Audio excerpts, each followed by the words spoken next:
Welcome live inside the Union broadcast booth as we have the number 7 versus 6 matchup, the Jackson Giants versus the Cheyenne Hawks. Winner stays, loser goes home here at the AA State Tournament at Mike Lansing Field here in Casper, Wyoming. Anthony Colasuono and Aaron Pulling on the call for this matchup. After the break, we'll have our Farmers Insurance scene set here on the Kazine's Ace pre-game show. This is a Buckle Up for Life Wyoming presentation of the 2024 AA State Tournament on MyLocalRadio.com and the My Local Radio Sports Network. I buckle up because I think about my family and how important it is to know that I'm going to be coming back home to them safely.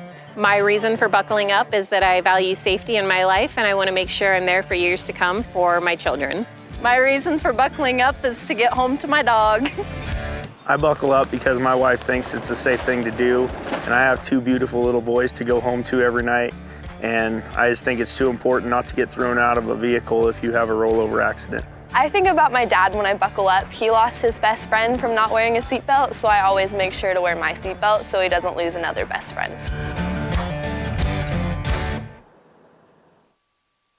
Foot pain can make even the simplest things a struggle. Dr. Chad Brady is a foot and ankle surgeon who listens to your concerns, offering a variety of solutions to get you back on your feet and out of pain. Dr. Chad Brady can help you get back to the life you deserve. Don't let foot pain stop you from living your life. Schedule an appointment today. Dr. Chad Brady, Uinta Medical Group. Call or schedule online at evanstonanytime.com. Mountain West Business Solutions to see what Randy and the team are up to today. Randy is printing out testimonials from satisfied customers. Let's see what some of them say. Bar none, the best customer service in the industry. Mountain West has been perfect for our business needs. We simply could not survive as a business without Mountain West Business Solutions. For all your equipment, printing, and software solution needs, Mountain West Business Solutions. 866-583-9925.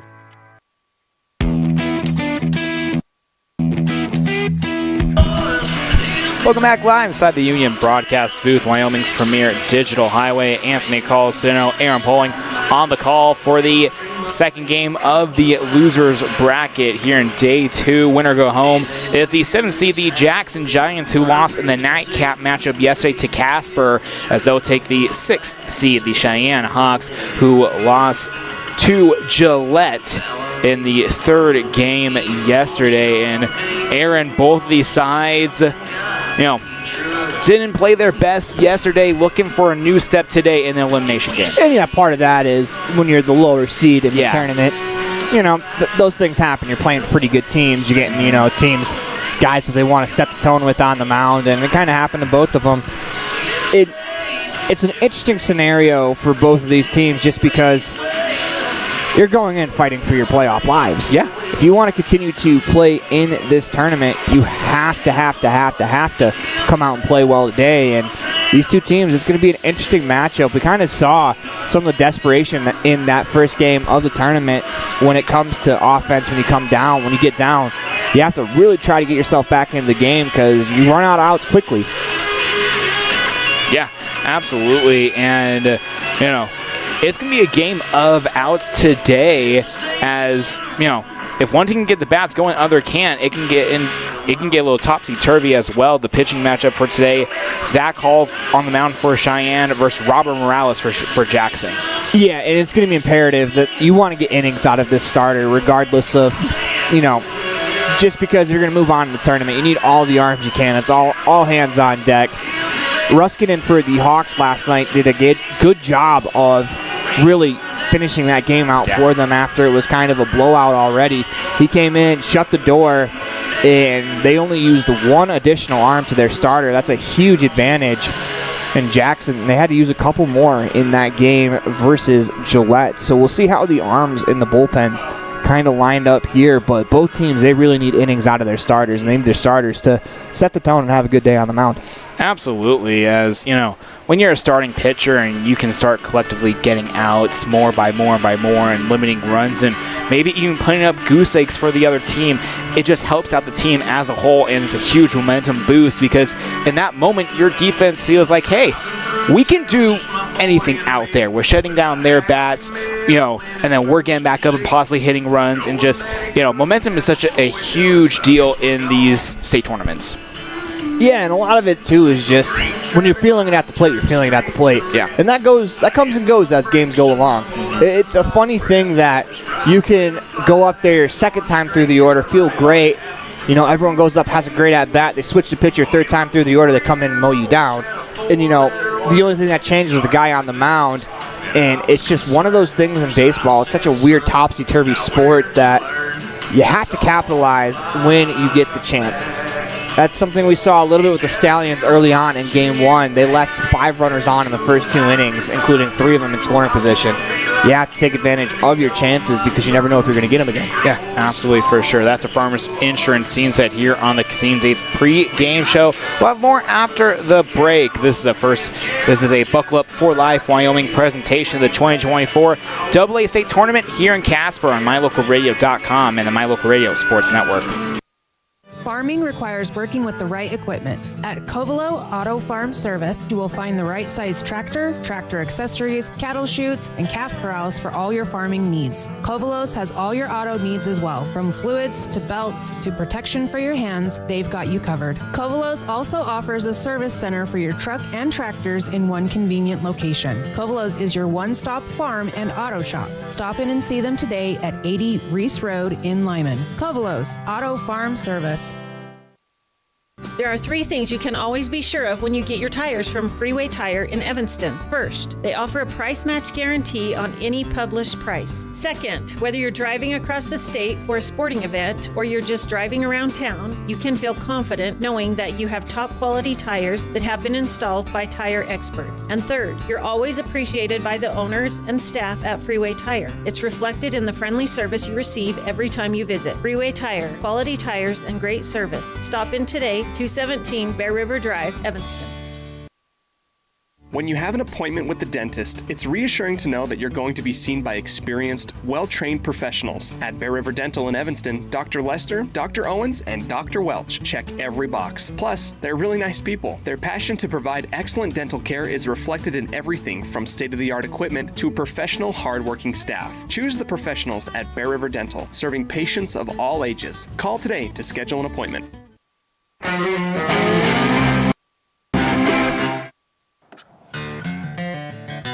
I buckle up because I think about my family and how important it is to know that I'm going to be coming back home to them safely.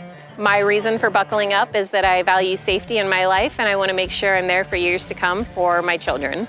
My reason for buckling up is to get home to my dog. I buckle up because my wife thinks it's a safe thing to do, and I have 2 beautiful little boys to go home to every night. And I just think it's too important not to get thrown out of a vehicle if you have a rollover accident.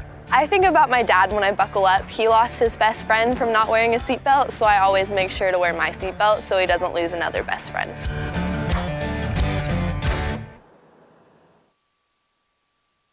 Growing up is all about having your independence. And Y-High is here to help you gain real financial freedom with a Y-High Independence Account. With an emphasis on education, growth, and experience, the Y-High Independence Account prepares you to handle your own finances, so you're ready for what life throws your way.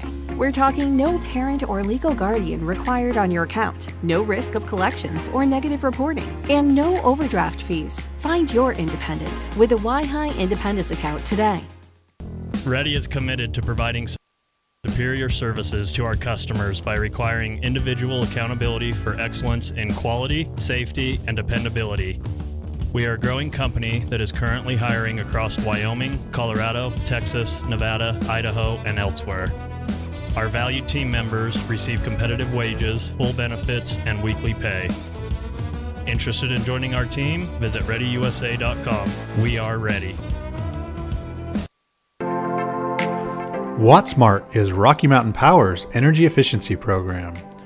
WattSmart provides rebates to residential customers for energy efficiency upgrades made around the home. Devices and appliances that use electricity in your home can usually be made more efficient, and that can save you money and energy. When you decide to make upgrades, We have rebates available for you. Visit wattsmarthomes.com today. The strategic plan for Una County School District Number 4 states, through collaboration with the entire learning community, our mission is to instill problem-solving skills in our students that will translate to a rapidly changing global environment. We work to accomplish this by constantly improving student achievement, improving student academic and behavioral skills with a district that operates efficiently and effectively. Uintah County School District Number 4, excellence in teaching, opportunity through learning.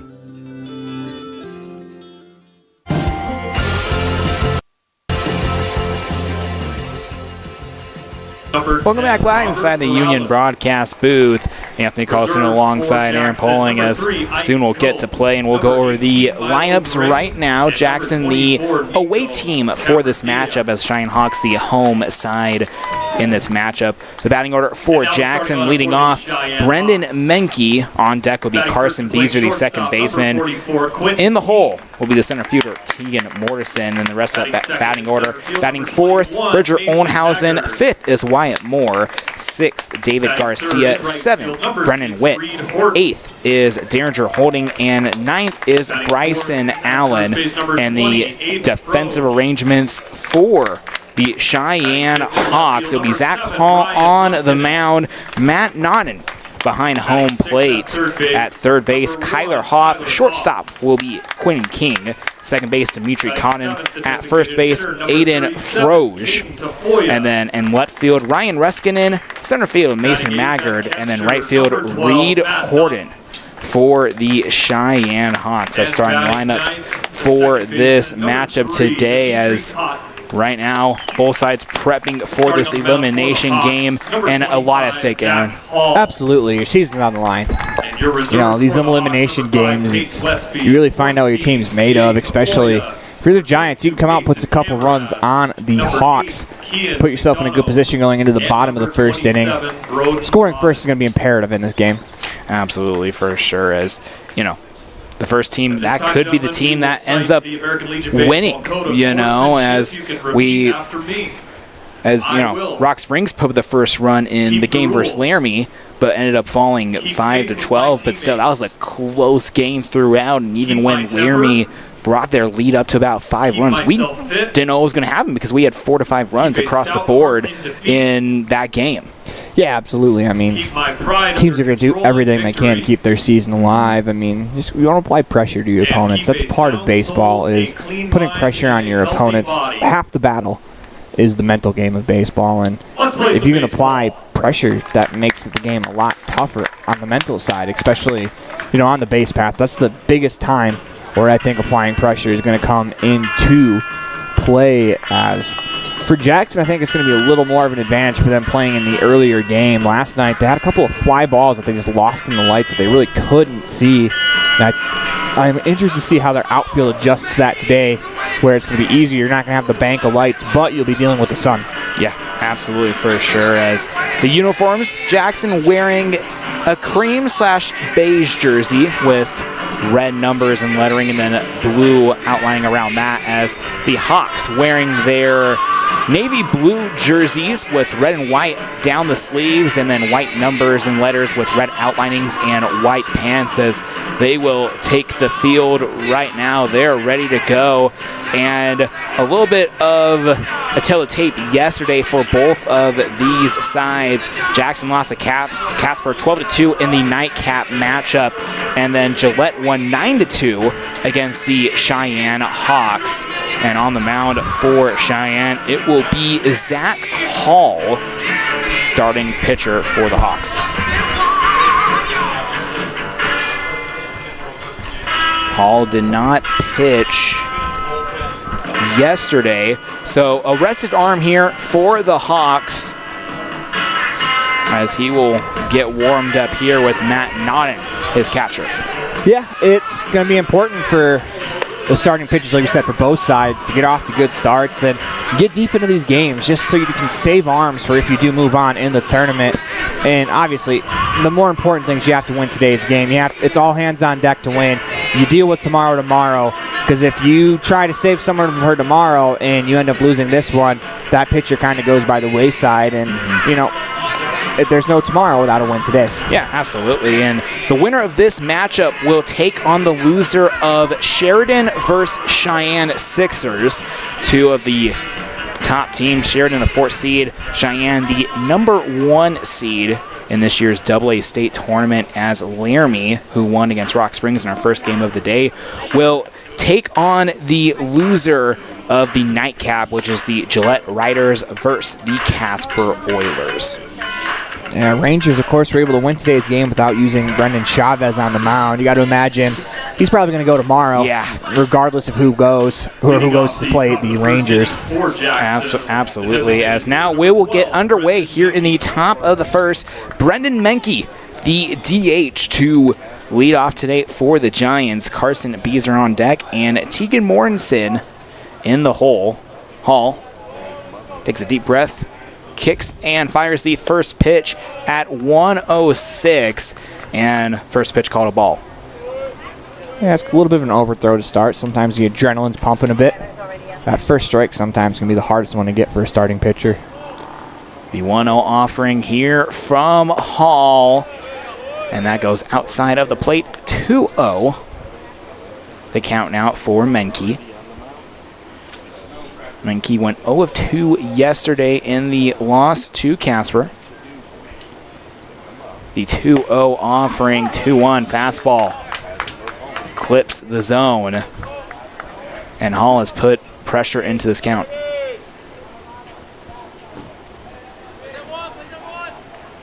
Hall sets and fires the 2-1. Menke with a shot into left field and caught by Ruskinen for out number 1.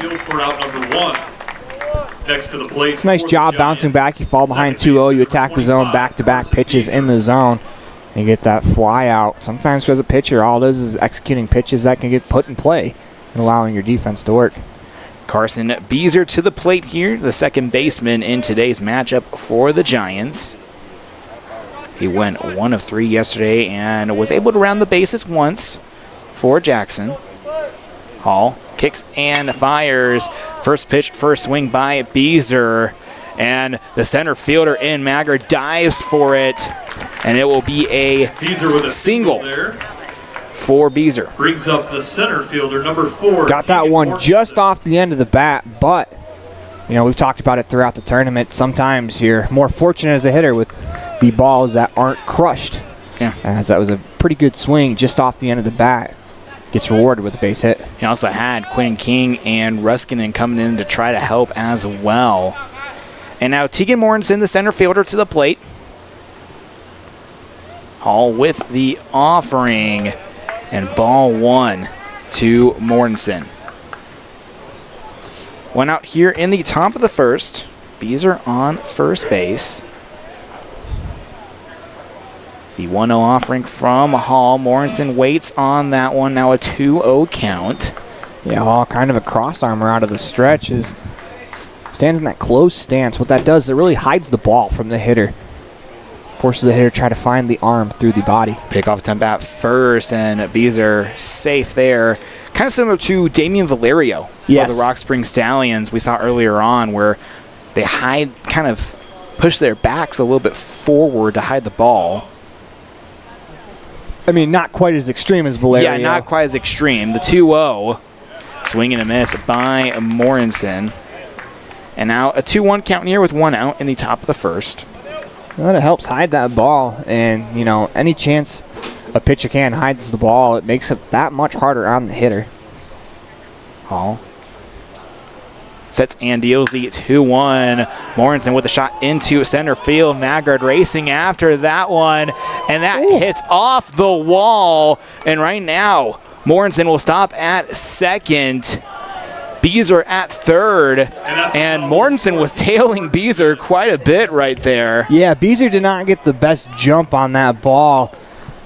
It was a fly ball in the center field that hit the wall on a fly, as you can see the Pizza Ranch sign out in center field. From our vantage point, you can see that it kind of shuffled. So what happened is the ball just kept carrying, and sometimes as a runner, when you're watching at home and the runner turns their back to home plate and it's square, I call it the turn of death. It probably means the outfielder has no chance of getting that ball, and it's a way to kind of cheat a little bit as a runner to get the extra jump. Bridger Oldenhausen now to the plate. Strike one as that one clips the inside portion of the zone. 0-1 count here, 1 out, 2 runners in scoring position for the Giants. You know, though, if you're going to make a mistake, though, you'd much rather make the mistake where you don't cause an out. Absolutely. Next offering, 0-2, the fastball. Especially in this situation where, you know, you get your cleanup hitter to bat with 2 runners on. You put one in play, it's going to be a run scored. Hall getting set. Kicks and fires the 0-2, and a swing and a miss, and the first strikeout of the day for Zach Hall.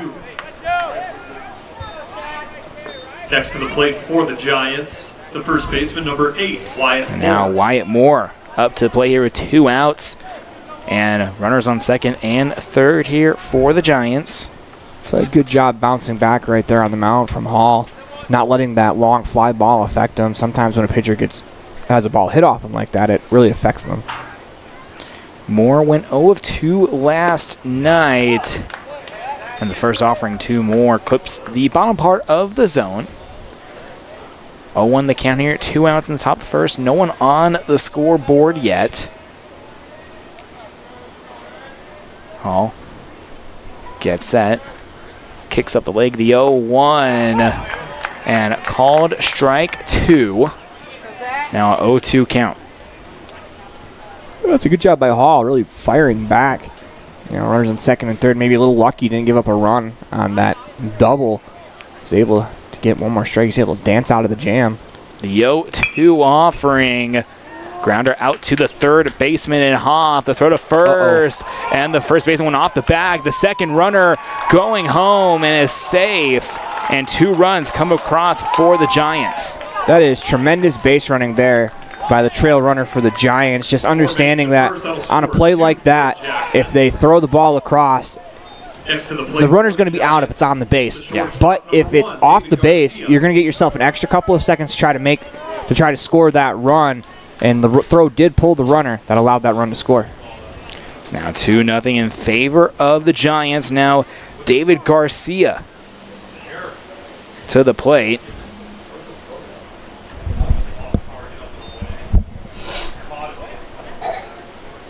As Garcia listening to his coach here for a second before hopping into the batter's box. And there's something over. Something was said by the umpire to the coach. Swing and a miss on the first offering it to Garcia.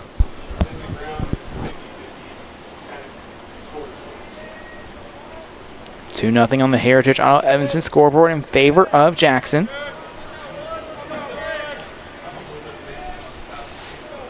Hall getting set, kicks and deals.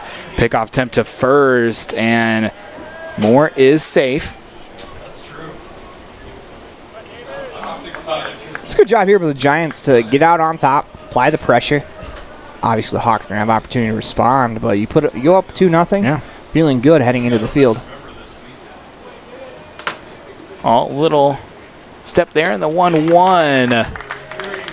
And now 1-2 as that pitch caught Garcia off guard on the swing. For Hall on the mound, you got the ground ball you wanted that last at-bat. Unfortunately, it wasn't converted. You have to shake it off. You're going to have plenty of opportunities to get back into this one. Hall with the 1-2 offering and a strikeout to retire the side here in the top of the first. We'll take a break here and move to the bottom half of the first inning. This is a Buckle Up for Life Wyoming presentation of the 2024 AA State Tournament on MyLocalRadio.com and the My Local Radio Sports Network. The perfect mix of different ingredients can create the most delicious creation. Successful people have the ability to bring many different individuals together who work, collaborate, show kindness, use problem-solving skills, and include each individual's talents and gifts to create new inventions, compose beautiful music, and find ways to make the world a better place. At Uintah County School District Number 1, we work together every day to promote student success. Uintah County School District Number 1, Pathway to Excellence. Ready has provided safety and excellence in industrial construction and support services since 1982. Our experts self-perform all phases of construction on new or existing structures, such as site excavation, access road creation, concrete foundations, welding, and the installation and maintenance of piping, tanks, metal buildings, and more. Our turnkey services will have your facility operational quickly and safely. Interested in joining our team? Visit ReadyUSA.com. We are ready.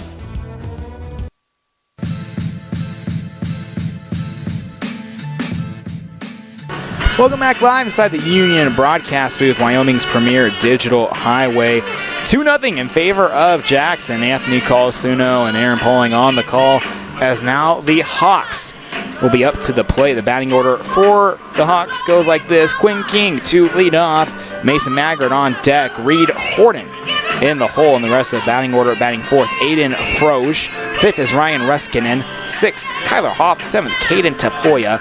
Eighth is Matt Nonnen. Ninth is Dimitri Condon. And the defensive alignment for the Giants, Robert Morales will start on the mound. Bryce now behind home plate. Deirdre Holding at third base. David Garcia at shortstop. Carson Beezer at second. Wyatt Moore at first. Brennan Witt in left field. Tegan Morrison in center field. And Bridger Oldhausen in right. As now Quinn King will enter the batter's box here as he'll face Robert Morales on the mound. Morales with the first offering and a fastball.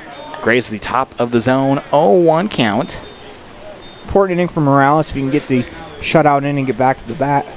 The 0-1. King hits one into center field. A little dribbler past the shortstop and Garcia, and a leadoff single for Quinn King. Ball was smacked pretty good back up the middle. A couple of hops. So that second high hop, the top spin, makes it hard for that shortstop to be able to reach up and grab that one. Good swing there from King. Take the ball right back up the middle. Your hitting coach will be very happy with you. And now the lefty Mason Maggard to the plate. Morales checks runner at first. Gets set, kicks and deals with Maggard. Maggard squares the bunt. Morales with the help of Allen. They run after, but Allen drops it, and Maggard is safe at first. That was a really good bunt there from Maggard. He dropped it down the first baseline. The lefty getting out of the batter's box gives you just a little bit more of an advantage against the fielder. Next to the plate for the Hawks, where, the you know, almost bunting for left-handers. You can not necessarily be out of the box, but you can be on the move as you're bunting right there. Good job by Maggard. Get it down and get himself on base. And sometimes you just get rewarded for doing the right thing, trying to sacrifice. Yeah. As now Reed Horton enters the box here. Horn squares the bunt as well. Caught automatically by the first baseman in pop-out bunt there in Moore. Number 1. Next to the plate for the Hawks. Yeah, the right first there. Baseman, number 20, Aiden Froge. Right there, the batter at the plate. Horton tried to bunt. Instead of deading the ball, kind of almost went to the ball at the bat and then allowed the ball to kind of be a line drive right at the first baseman. The idea is to deaden it. It's almost like catching the ball with your bat. Aiden Froge to the plate here with one out in the bottom of the first.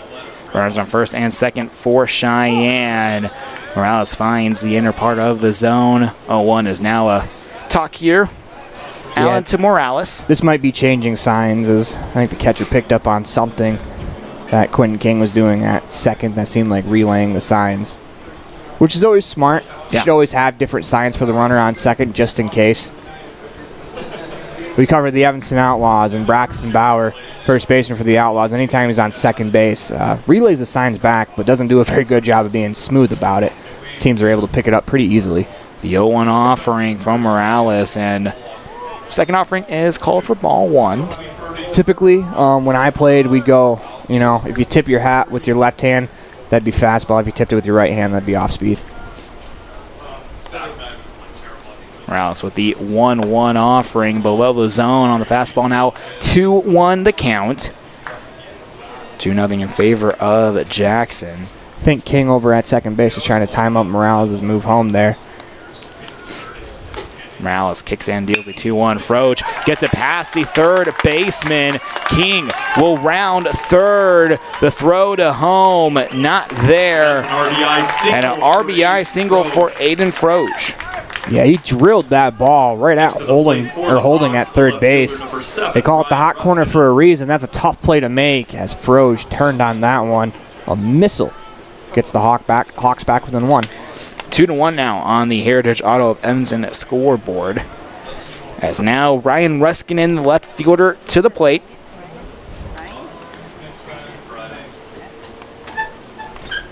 Ruskin was pitching in relief in yesterday's loss to Gillette. That's the first offering down and below the zone, 1-0. Ruskin will re-enter the batter's box here. 1 out in the bottom of the first. Morales with the offering just off the plate. 2-0 the count. Morales keeping an eye on the runners at second and first. Kicks and deals the 2-0, and that little dribbler will get into the outfield. Maggard will score, and now we have a 2-2 ball game. Single for Ryan Ruskinen. Sometimes it's not how hard you hit it, sometimes it's where you hit it. With the shortstop holding the runner on at second, there's a giant gap between the second baseman and the shortstop. Ruskinen able to find it, tie the ball game at 2. Now 2-2 apiece here, as 1 out in the bottom of the first here for the Hawks. Kyler Hoff, the third baseman, to the plate. Froge at second, Ruskinen at first. Morales fires, and that one foul tipped. 0-1 count here. Got in on the hands there of the hitter Hoff. Trying to go inside out with that one. And just got the ball off the handle quite a bit. Morales gets set, fires the 0-1 ball in the dirt. Great block by Allen behind home plate. Now even count here, 1-1, 1 out in the bottom of the first.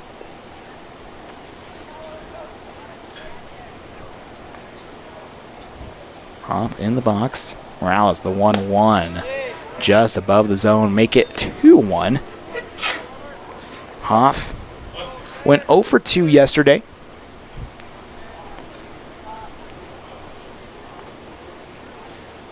The 2-1 offering. Hoff sends that into the left center field gap. Froge will round third. He's on his way home, and it'll be a stand-up RBI double for Kyler Hoff.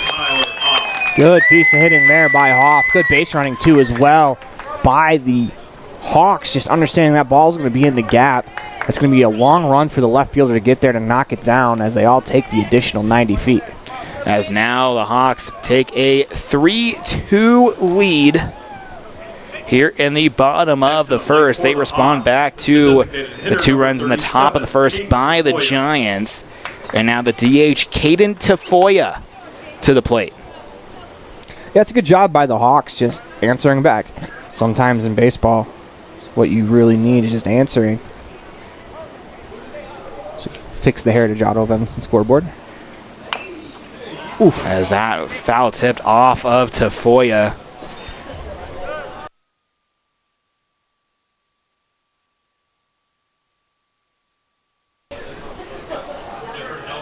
That hurts. Yeah. As the head coach of the Hawks will check on Tafoya here. I think I'm going to say that a very polite way to say how that end is. I think it got him in the midsection. Yeah. It's kind of the way he's hunched over, and yeah.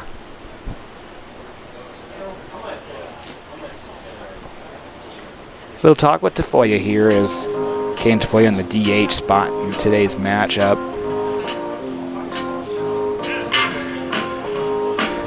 But right now Cheyenne up 3-2, and the Giants allowing 3 straight hits, 3 straight RBIs so far here in the bottom of the first.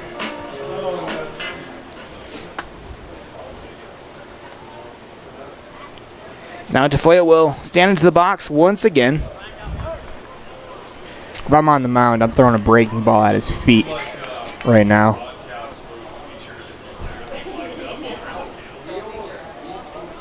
The 0-1 offering from Morales, and Tafoya will foul that one off.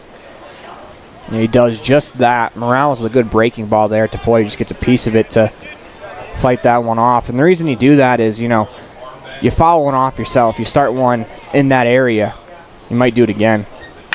Tafoya hits one towards the left field line. That is foul. Count remains 0-2. Runners on second and third. Ruskin at third, Hoff at second. Give credit to Tafoya, though. I mean, he got that breaking ball at his feet. He's still staying in there after a tough foul ball off him. Tafoya, a little chopper out to the first baseman in Moore.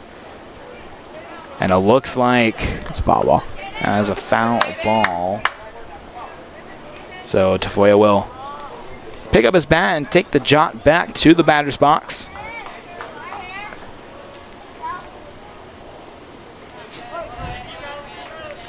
Morales getting set here on the mound. Kicks and fires. And that offering outside for ball number 1. He went fastball high there. Sometimes as a hitter, you get in swing mode after you foul a bunch of pitches off in a row. The 1-2 offering called ball 2. Now even 2-2 count after Tafoya fouled off 3 straight pitches. Yeah, it's a pretty good at-bat going for Tafoya. 2-2, swing and a miss, and a strikeout there, the first one of the day for Morales. For Tafoya, you strike out there, but you saw 6 pitches in that bat that you didn't get past 2 balls. You did a very good job fouling off some tough pitches and 2 strikes. And all things considered, the way the at-bat started, being able to put together that bat and being able to concentrate, pretty good job there. Yeah, pretty good job for it indeed. As now Matt Nonnen, the catcher, to the plate. 2 outs here. Nonnen hits one foul as Moore tried to get the glove hand on that one. And it'll be 0-1.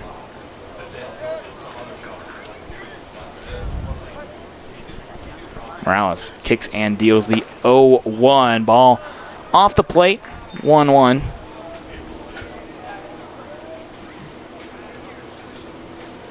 Non re-enters the box. Morales with the 1-1 opportunity, and Non takes a hack at the fastball, and now make it 1-2. Yeah, fastball's got some zip on it from Morales. Not only that, it's got a little life at the end of it too. The 1-2 offering here with 2 outs and a strikeout to retire the side. But before that, Cheyenne able to put up 3 in the bottom of the first. We'll take a break here and move to the top of the second. This is a Buckle Up for Life Wyoming presentation of the 2024 AA State Tournament on MyLocalRadio.com and the My Local Radio Sports Network. At Uintah County School District number 6, each student is important. Each student has different interests. Each student has unique talents and areas for growth and development. We love and appreciate each student, and we work hard to make sure we are meeting the needs of each student so that when we all come together, we create a powerful school district filled with individual students headed for success. Uintah County School District number 6 in Lyman. It's a great day to be an Eagle. Out here, we've always worked remote. Out here, stress usually refers to the pull on a rope. Where a stroll in the city is also a stroll in the great outdoors. Where work is a way of life, and life is good. Out here, the backyards are big, and the deals, they're even bigger. This is Southwestern Wyoming, and it's where you can get the biggest deals on a vehicle you want with plenty of hometown hospitality. Heritage Auto, your hometown dealer with the biggest deals.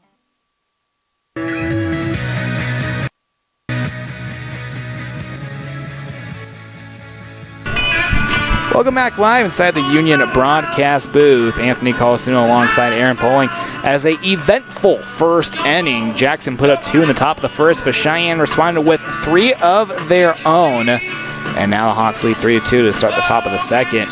The 7, 8, 9 hitters up for the Giants. Brennan Witt to lead off. Darrigan Holding on deck, and then Bryson Allen in the hole. As Zach Hall back on the mound for another inning's work. It'll be interesting to see which pitcher settles in. We talked about pitchers wanting to go deep in this game for their teams. It'll be interesting to see which pitcher settles in first, as both of them roughed up a little bit in the first inning. Yeah, yep. As both pitchers did allow runs, and now Brennan Witt, the left fielder. Left fielder number 2, Brennan Witt. To lead off here for the Giants in the top of the second. Hall kicks and fires, and the fastball gets by Witt. 0-1 here. It's a good pitch on the outside corner. If you're Witt, though, you're going to make an adjustment on that pitch. Try to go the other way. You're going to make contact on that when he was out in front, would have rolled over. The 0-1 offering here to Brennan Witt, and it tags the bottom portion of the zone, 0-2. That's a really good fastball there.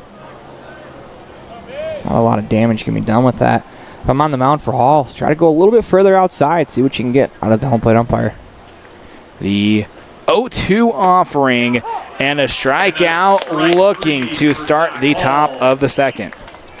Couple of 3 straight really good fastballs. Good morning, good afternoon, good night. 3 fastballs dotted on the outside corner. And now 1 out here in the top of the second. Derringer holding to the plate here. A third baseman. Started last night for the Giants on the mound. It's that pitch inside, almost scrapes Holding. Now 1-0.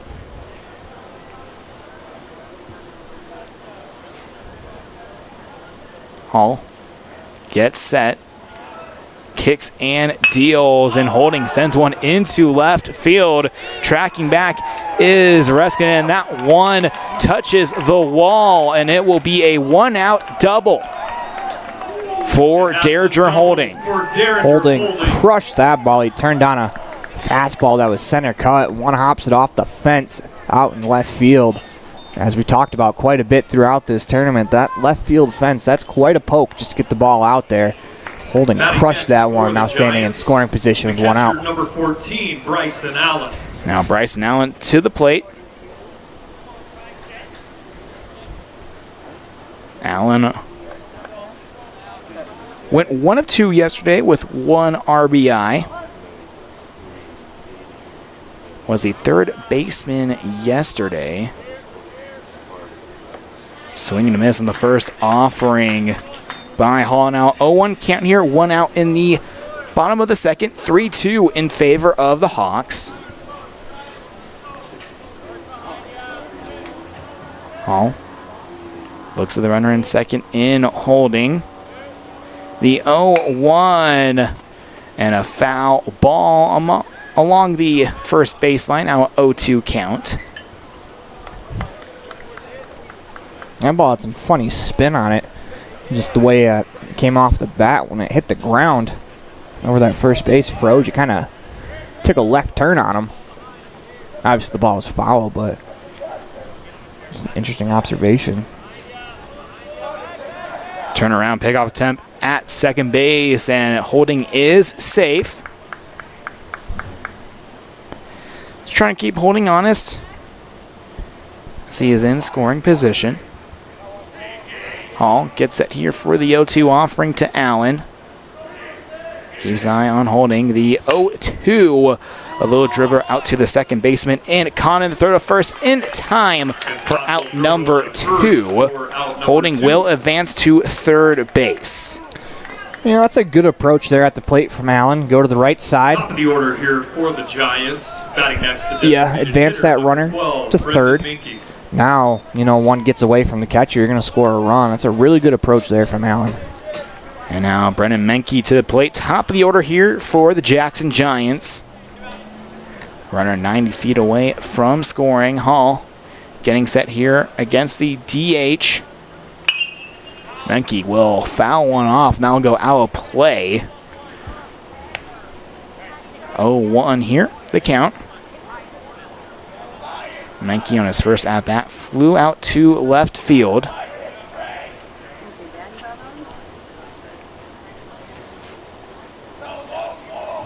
The 0-1 offering. And outside there now, a 1-1 count on the fastball.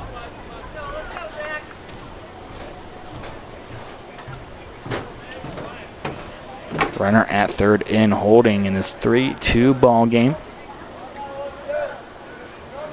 The 1-1 count from Hall. And that tags the bottom portion of the zone, 1-2. A really good pitch there. Looked like he went off speed, caught the outside corner at the knees, little backdoor breaking ball.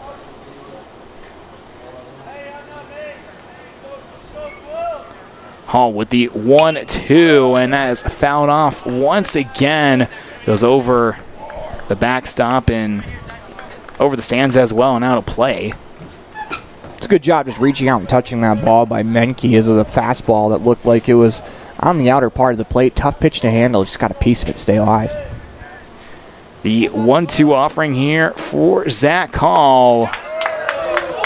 Just below the zone. 2-2 now. Here with 2 outs in the bottom of the second. It's a good 2-strike pitch there from Hall. You know, it missed the zone. Didn't get the call they wanted. I'm sure they wanted that to be a strike, but that's the idea with a 1-2 pitch. Is you want to try to nibble at the zone, see if you can get a chase.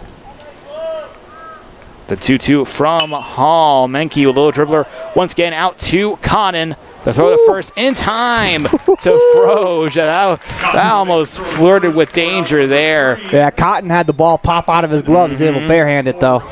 But Cheyenne able to lock down Jackson. We'll take a break here and move to the bottom of the second. This is a Buckle Up for Life Wyoming presentation of the 2024 AA State Tournament on MyLocalRadio.com and the My Local Radio Sports Network. Our community. We love it, we live it, we support it. Trona Valley is your local credit union, and we're proud to invest in relationships that go far beyond banking. We're proud to invest in the lives of our young members and their participation in sports. You're champions in our community, and we're here to support you all the way, on a court, on the field, or elsewhere. Together, let's develop lifelong, successful financial habits. You got this. We're here for you. Trona Valley, member NCUA, TronaValley.com. I buckle up because I think about my family and how important it is to know that I'm going to be coming back home to them safely. My reason for buckling up is that I value safety in my life, and I want to make sure I'm there for years to come for my children. My reason for buckling up is to get home to my dog. I buckle up because my wife thinks it's a safe thing to do, and I have 2 beautiful little boys to go home to every night, and I just think it's too important not to get thrown out of a vehicle if you have a rollover accident. I think about my dad when I buckle up. He lost his best friend from not wearing a seatbelt, so I always make sure to wear my seatbelt so he doesn't lose another best friend.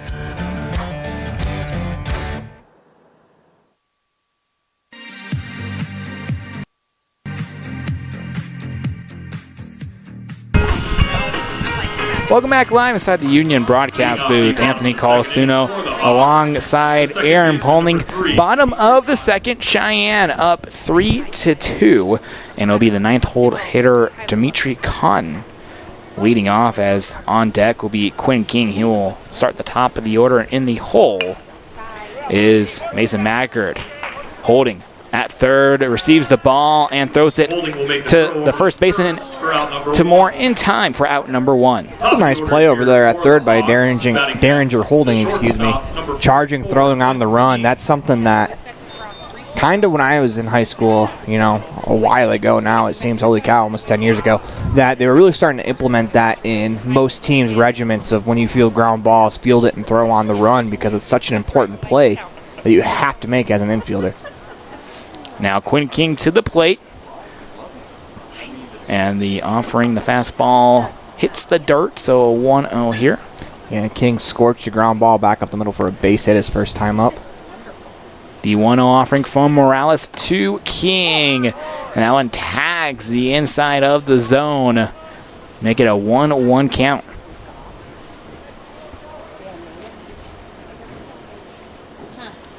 The 1-1 offering, and that goes a little bit too inside. King has to back out of the way just a little bit. Now a 2-1 count here. Morales, the 2-1, just outside. Now a 3-1 count here, an advantage to King. Morales fires 3-1 and fouled off by Quinn King, and now make it a full count here at 3-2. That's a good job, 3-1.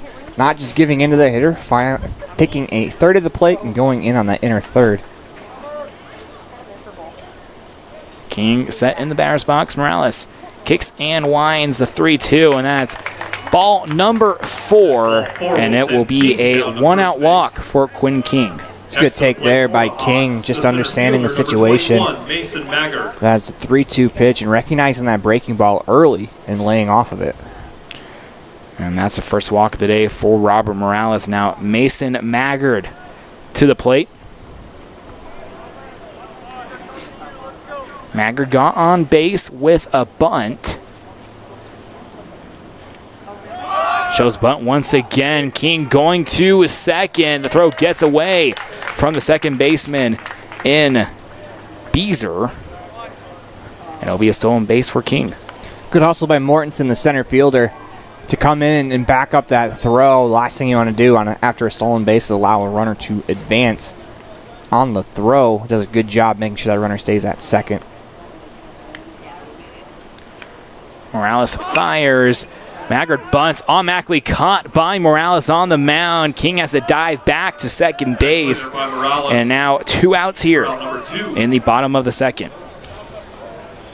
Yeah, it's a couple bunts that have been popped into outs by this Hawks team. You know, we talk about all the time that these guys are still young baseball players, and that's something that as you get older, you fine-tune a little bit more is the bunt. It's something that, I don't want to say a lost art in today's game, but it's not as easy as one would think. Reed Horn, the right fielder, to the plate now here. And that ball gets away from the catcher in Allen, and King will advance 90 feet to third base. And now anything can happen here to get that run home. You add a pass ball or an infield single, now you get that option. That's why it's important as a pitcher to try to hold that runner to second. 1-0 count here, and that fastball above the zone, 2-0. It is interesting, though, that some pitchers are more comfortable with a runner at third than second. And now it gets past the first baseman in more. It's going to trot into foul territory in right field. Olnhausen throwing it in, and it'll be a RBI double for Reed Horton. Yeah, Horton had to throw on the brakes. He was ready to go to third. He wanted to try to stretch that into a triple. It's a good way to bounce back. We talked about the pop-up bunts. Horton had one in his last at-bat. There he's able to scorch one down the right field line, drives in a run. 4-2 on the Heritage Auto of Evanston scoreboard in favor of the Hawks. Now Aiden Froch to the plate. Last at-bat, got an RBI single. Morales getting set here on the mound, kicks and deals. That pitch tends a little bit inside. It'll be ball 1.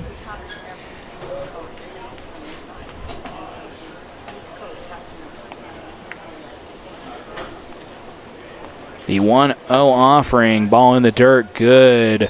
Quick reflexes by Allen, and now at 2-0.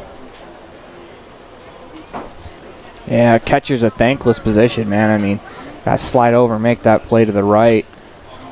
It's a great play there by Allen. Morales, the 2-0 offering. Froch will send that into left field. Picked up by Ruskinen. The throw at home gets away from the catcher and Allen. Froch decides to take off for second base.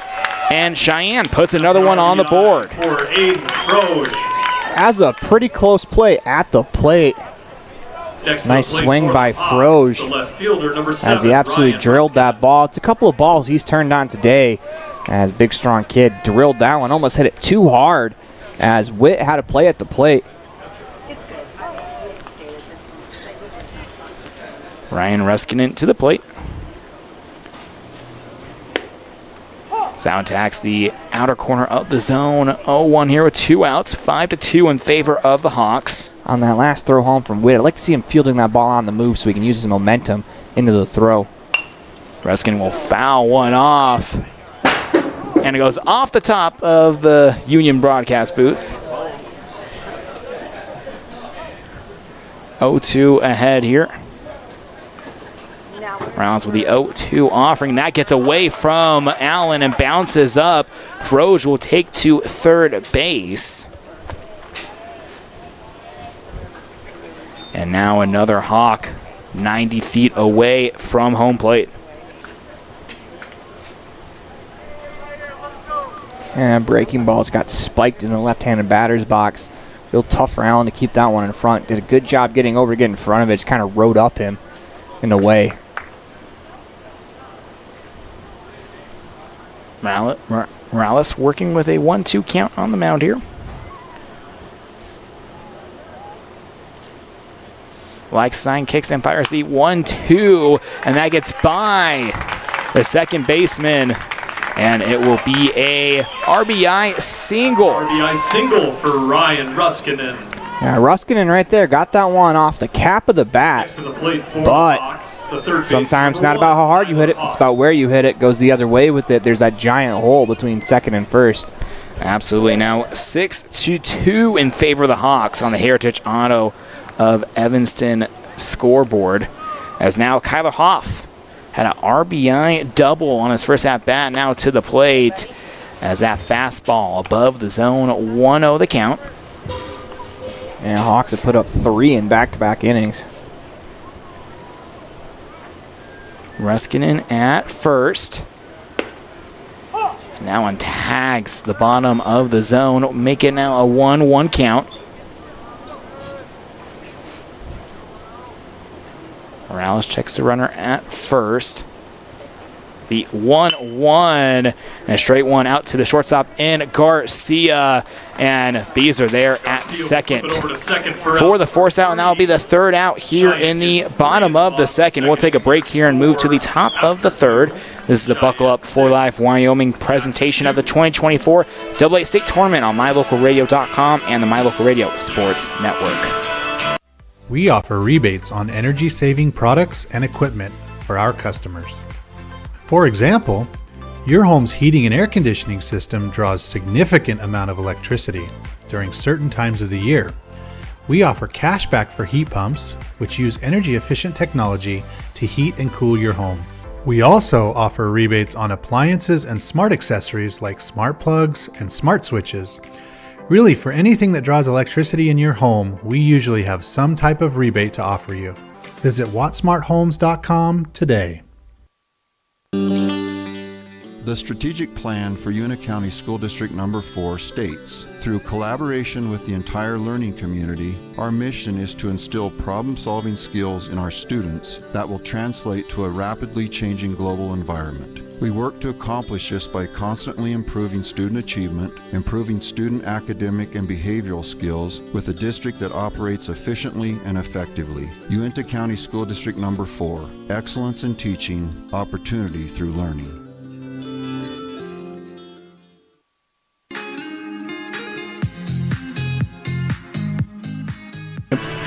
Welcome back live inside the Union Broadcast booth. Wyoming's premier digital highway. Anthony Colasuono alongside Aaron Poling. 6-2 the score here in favor of the Hawks as they put up another 3 runs in the bottom of the second. Let's see how the Giants respond here as Carson Beezer to lead off, Tegan Mortensen on deck, and then Bridger Olnhausen in the hole for the Giants. Yeah, we're in the Uintah Iron Vision third inning, where our vision is to improve yours. Giant shout out to Uintah Iron Vision back home in Evanston being a part of our broadcast. Thank you to all of our sponsors for being a part of our broadcast. It's what allows us to come down here to Casper and cover a AA state tournament from start to finish. Hall with the offering here, and that will be a foul ball. Ooh, looks like that may have trotted fair. Now they're going to say that is foul. So Beezer will get another shot here in an 0-1 count. Froge was doing his best to try to allow that ball to come back into fair territory. He's ushering it, bribing it. Offered that he could hide the ball from getting hit by a bat again. In a situation like that, it's one of those things that's hard to think of in the moment. The 0-1 from Hall. And that one foul, just barely could have been fair. As now 0-2 here with no outs in the top of the third. Cheyenne up by 4, 6-2. Oh, those balls were about a combined foot foul. Swing there from Beezer. But what I was going to say about the one at first, the only thing you can really do, you don't want to do this too often though, because if the ball bounces and kicks away from you, now you allow a single. And maybe see if you can get that ball to land on the bag on a slow grounder like that. But, you know, there's a bunch of risk to that. The 0-2 from Hall. And just outside the zone. It's a great 0-2 pitch right there. Fastball that's off the plate away at the knees. See if you can stretch that strike zone just a little bit to get the call. 1-2 count here for Beezer. Little grounder out to the shortstop and King to throw to first in time for out number 1. It's a good play there by King. Had to wait for that ball to come down. A ton of topspin on that ball. When it hit the dirt in front of the plate, it just explodes into the air. It's almost like fielding a pop-up and then throwing it over to first. T. Morrison to the plate. Those ones are really hard to simulate when you're doing infield, just because that spin on the ball comes from, a lot of it comes from the pitch and the way it comes off the bat, where when you throw it up to yourself, it's really hard to get that same spin to hit it into the dirt to make it pop in the air like that. Morrison 1 for 1 in this contest. First at bat was able to get on base with a double, and that gets past the first baseman in Froge, the right fielder in Horton there to field it. So it will be a single for Tegan Morrison. Yeah, he crushed that ball, turned down as a frozen rope by Froge. Number 6, Bridger Oldhausen. Now Bridger Oldhausen to the plate. First at bat of the day, struck out swinging. One out here in the top of the third, 6-2 in favor of the Hawks. Mortensen seeing the ball really well off of Hall here in the first 2 at-bats. Hall with the offering. Oldhausen pops that one up. Now go out of, just lands right before the fence, as that one looked destined to be out of play for a minute. The wind's blowing out towards center field, so I think the wind kept that one alive. And that's not Naughton's fault. Naughton was told the ball was out of play. You could hear it in the crowd, Mike, that, you know, a lot of the infielders yelling out, out, out. Catcher just listening to his infield, and, you know, that's one that the wind brought that one back probably. Unfortunate for the Hawks, though, could have stolen out right there. Pickoff attempt at first. Runner is safe. Oldhausen will enter the box once again. For Hall, though, you got to shake it off. I think Hall's the one who made that call to the ball being out. Hall getting set. Fires the 0-1. And the fastball dotting the zone, 0-2. Yeah, but, you know, ultimately, though, when a foul ball lands harmlessly fair, it's a strike. So as much as you would like the out, you're still ahead because you get that strike. The 0-2 ahead. One out here in the top of the third. Hall kicks and deals, and below the zone, hits the dirt, 1-2. That's the nice thing about baseball, though, is, you know, play like that, if you're able to get the out, that just becomes a side note, or not even a cliff note, it just gets erased in the history of the game. No one thinks about it. Runner on first here for Jackson. The 1-2 offering.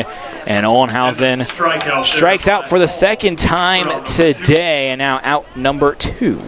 And just like that, nobody's going to remember that play. It's funny because, you know, if Oldhausen hits a double and they score a run on that play is going to be remembered forever. Yeah. But because Hall strikes him out, it's just a... It's like it's gone. Just a strike. Yep. That's all it is a strike. Yep. Wyatt Moore to the plate, the first baseman. Runner on first in Morrison here with 2 outs in the top of the third. That ball just barely outside 1-0. And this is a lefty step to the plate. The wind is picked up, is blowing out towards right field. The 1-0 offering gets away from non and throw to second offline.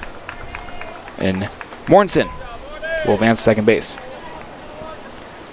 As Smart play there by King, just kind of relenting the base and going and getting the ball. You could try to make that catch and tag, but it's probably more important that you knock it down, keeping that runner at second versus allowing him to go to third.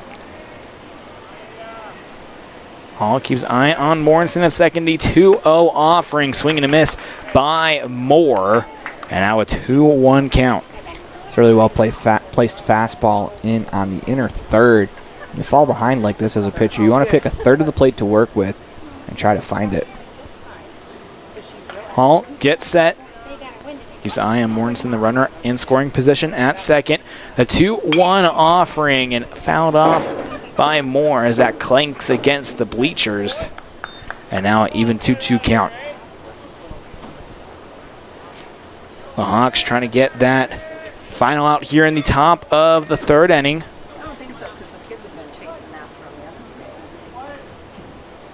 Hall gets set. Keeping an eye on Morrison. Motions through. And ball 3 on the offering to Moore. Now a full count. Good take there by Moore. That fastball looked like it was starting at the corner. Just kind of faded away. A little tail of that pitch for Hall. Hall fires the full count 3-2 and fouled off by Moore to the backstop. This turned into a pretty good at-bat here for Moore, is really just grinding through, trying to stay alive, get on base, keep the inning alive. Hall trying to get that final out here in the top of the third. And that'll be ball number 4, and Moore will take his free base. So a really good at-bat there by Moore. You have an opportunity to drive around with that runner at second base. You know, it's human nature to try to expand the zone, see if you can poke it through. Instead, you just pass the baton to the next guy. Now you have another base runner. Especially in a 6-2 game, the more runners you can occur, the better. David Garcia, the shortstop for Jackson, to the plate. And the fastball down the middle. 0-1 here with 2 outs in the top third. Runners on first and second. Jackson trailing 6-2.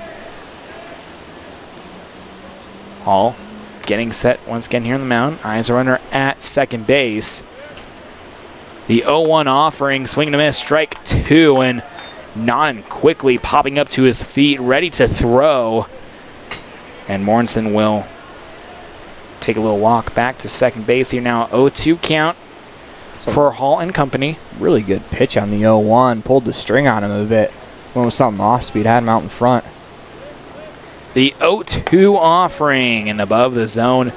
Make it 1-2. Hey, that time right there. Naughton really set up almost in the left-handed batter's box, trying to get that ball to the very far outside. The ball tailed back over the middle of the plate, though. Interesting strategy there for the Hawks. I like it. Hall the 1-2 and fouled off by Garcia. Towards the third base dugout. The reason I like that on the 0-2 is you're trying to, one, induce a chase, or 2, see if you can steal a strike off the plate from the home plate umpire. And the further you set up, when that ball comes in, if the catcher doesn't have to move his glove, it looks like a strike from behind the plate. The 1-2, Garcia, that one foul on the third baseline. We'll redo the 1-2. Yeah, Kyler Hoff trying to play for that ball.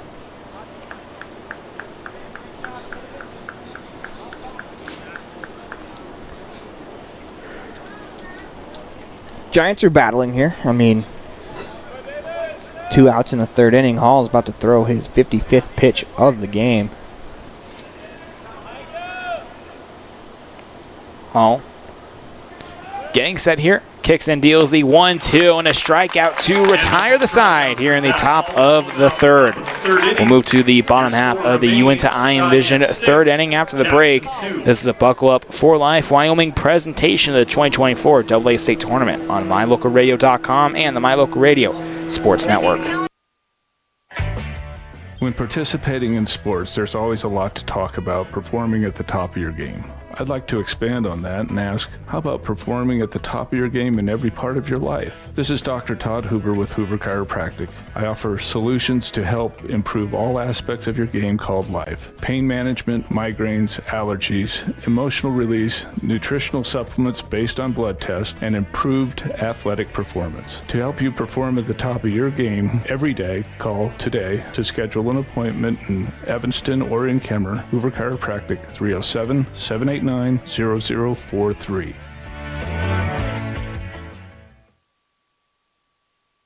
Do you want to further your education? Are you thinking of attending college? You can start now here in Evanston. Western Evanston Outreach provides students with a low-cost alternative to leaving town. Western offers a variety of degrees including nursing, BAS, and our brand new cybersecurity, also offering a variety of certificate programs that can be completed all right here in Evanston. Western Evanston Outreach, we are your local community college.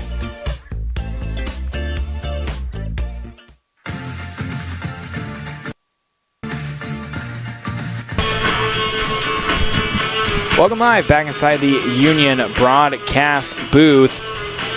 Bottom of the Uinta Iron Vision third inning. Our vision is to prove yours. 6-2 in favor of the Hawks, and Caden Tafoya, the DH, to lead off. Matt Non, the catcher, on deck, and then Dimitri Conant, the second baseman, in the hole.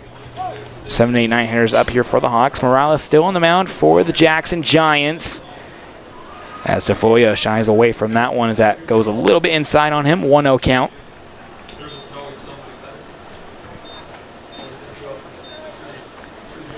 Morales gets set. And Tafoya will foul that one off, make it 1-1.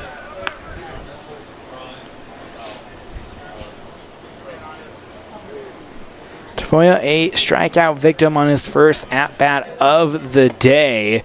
Tafoya will let that one slide inside. 2-1 now the count. 2-1 offering from Morales. That bobbles away from Allen. Below the zone, make it 3-1. Yeah, Morales is going quickly, almost rushing through his windup.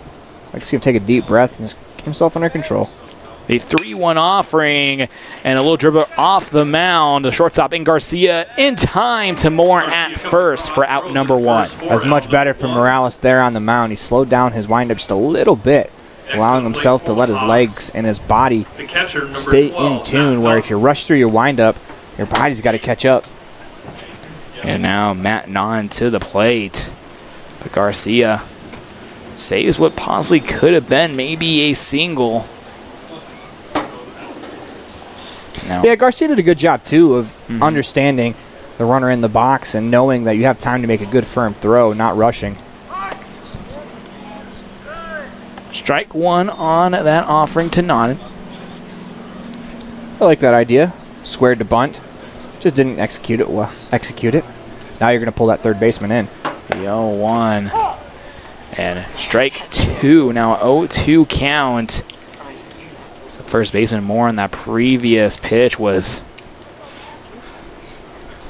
a little bit trotting down, as now ball 1 called. Yeah, he's put that in the back of the mind of the defense.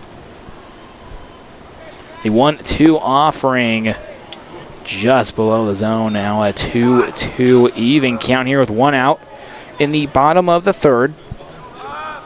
6-2 in favor of the Hawks. The 2-2 offering and a strikeout looking. That's a strikeout there for And that's Morales' third strikeout of the day. Yeah, those last 2 pitches were very similar. That one is maybe about a ball's length higher.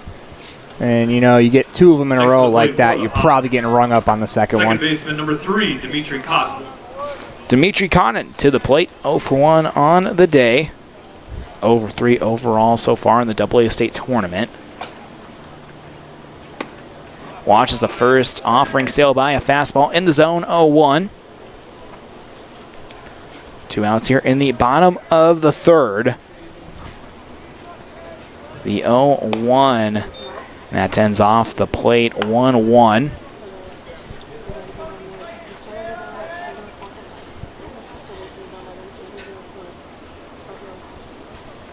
Rouse with the 1-1 offering just outside. Make it 2-1 here for Dimitri Cotton. After Cotton at the plate, you want to try to have see a couple pitches, allow your pitcher to catch his breath a bit after a quick 2 outs. 2-1 Con. A grounder out to the second baseman in Beezer and off to Mortensen in time. Correction to Moore in time for the final out here in the 3rd inning. Well, break a move to the bottom of the 4th. This is a Buckle Up for Life Wyoming presentation of the 2024 AA State Tournament on MyLocalRadio.com and the My Local Radio Sports Network. At Blacks Fork Dental, we're not just a dental office, we're a family. We believe in inspiring lasting smiles, and that means welcoming patients of all ages. From the littlest smiles to the wisest grins, our team is here to provide gentle and caring dental care for your entire family. Our warm and friendly atmosphere will make you and your kids feel right at home, ensuring every visit is a positive one. At our office, we use the latest technology to provide top-notch care for your family's dental needs, from x-rays to crowns, clear correct to implants, or even dentures. Blacks Fork Dental, where advanced technology meets compassionate care. Join our dental family today by scheduling at blacksforkdental.com. When was the last time you got to stay at a hotel that had an indoor waterfall and a fish pond, or a hotel with a swimming pool, a baby pool, and 5 hot tubs? At the Come On In Hotel and Suites in Casper, Wyoming, you'll get all of this, plus an amazing complimentary breakfast. You can even reserve a suite with a private jacuzzi for 2. The rates are so affordable that every time you're in Casper, you and the whole family can stay without breaking the bank. The best hotel in Casper is the Come On In and Suites. Make your reservations today and come on in.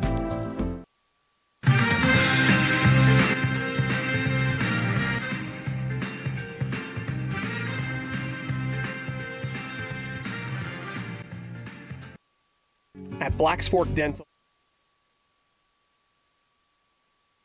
Welcome back live inside the Union broadcast booth. Top of the 4th.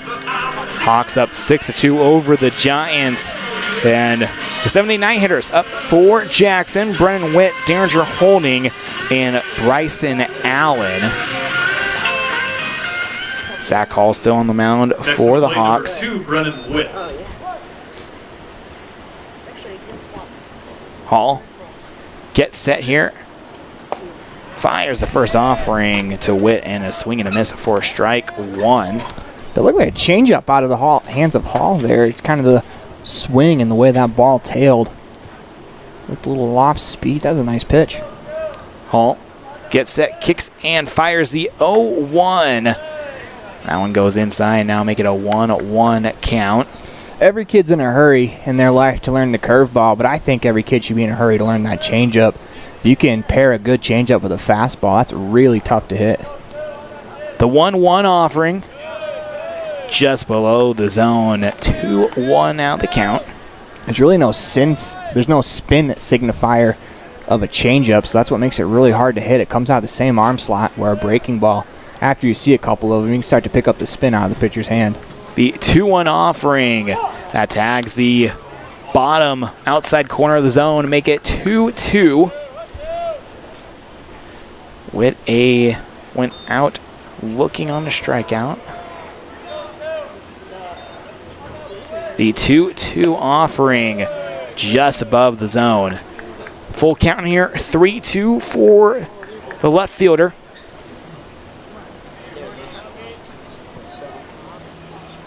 Hall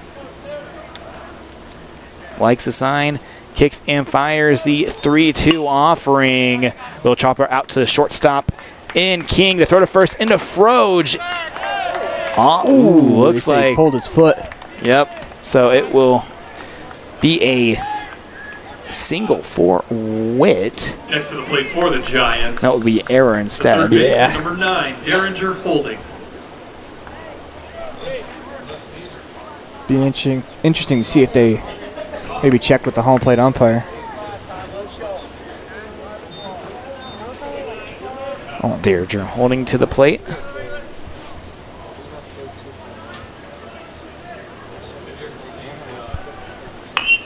Holding will foul that one off.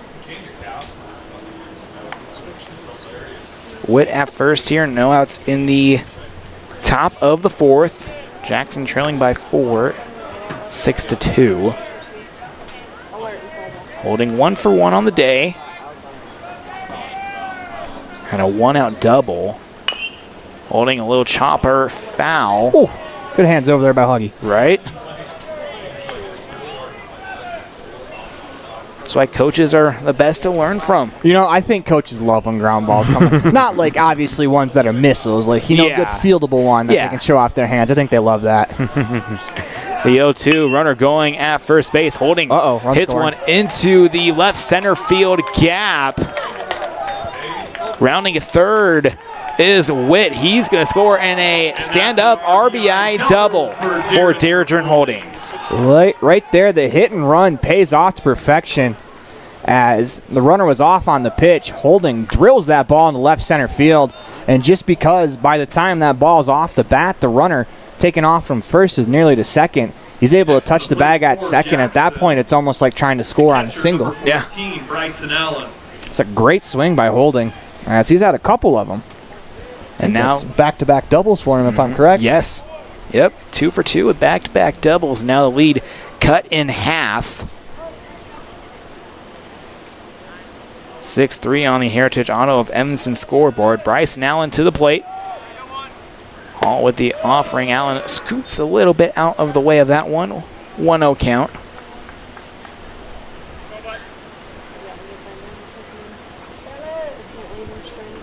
No outs here in the bottom of the fourth. Just below the zone, make it 2-0 now. For the Giants, you can get that run to come across. Suddenly you look up, it's a 2-run game. It's a big runner standing out there on second. Holding at second base in scoring position. The 2 offering to Allen. That one tags the zone. 2-1 here for Hall. Lost his hat in the process and does a little hair flip, puts the hat back on. Gets set here for the 2-1. Fires. Allen squares at the butt, back up to the mound. The throw to first. Gets away from Froch. Holding will come home. Allen rounding second. Has second thoughts about moving to third. Will stay at second base. And now 6-4. Score 1 for Jackson. We talk about it all the time that sometimes when you sacrifice bunt, it's not necessarily the easiest play in the world for the pitcher to come off the mound and make the play. Right there, one gets spiked down the right field line, and suddenly, the Giants are in the same position they were in just that bat ago, except to cut it to 1. That kind of shows you how important that runner was in the mind of the Jackson Giants. They're willing to sacrifice bunt a runner over to third. Fortunately for the Giants, it worked out to where now they can do it for the 5th run of the game. Yeah, absolutely. Is now with Jackson putting across 2, it opens up the game just a little bit here in the top of the 4th with no outs, as now you have the top of the order as well for the Giants with Menke to the plate. Yeah, I don't know if Menke will be bunting, but it's definitely a possibility. I like the play from the Giants. It shows you how important that run is and what the psychology of cutting the game to 2 runs can do for a team. As Hall will stay on the mound, just a little pep talk from the coaching staff of the Hawks.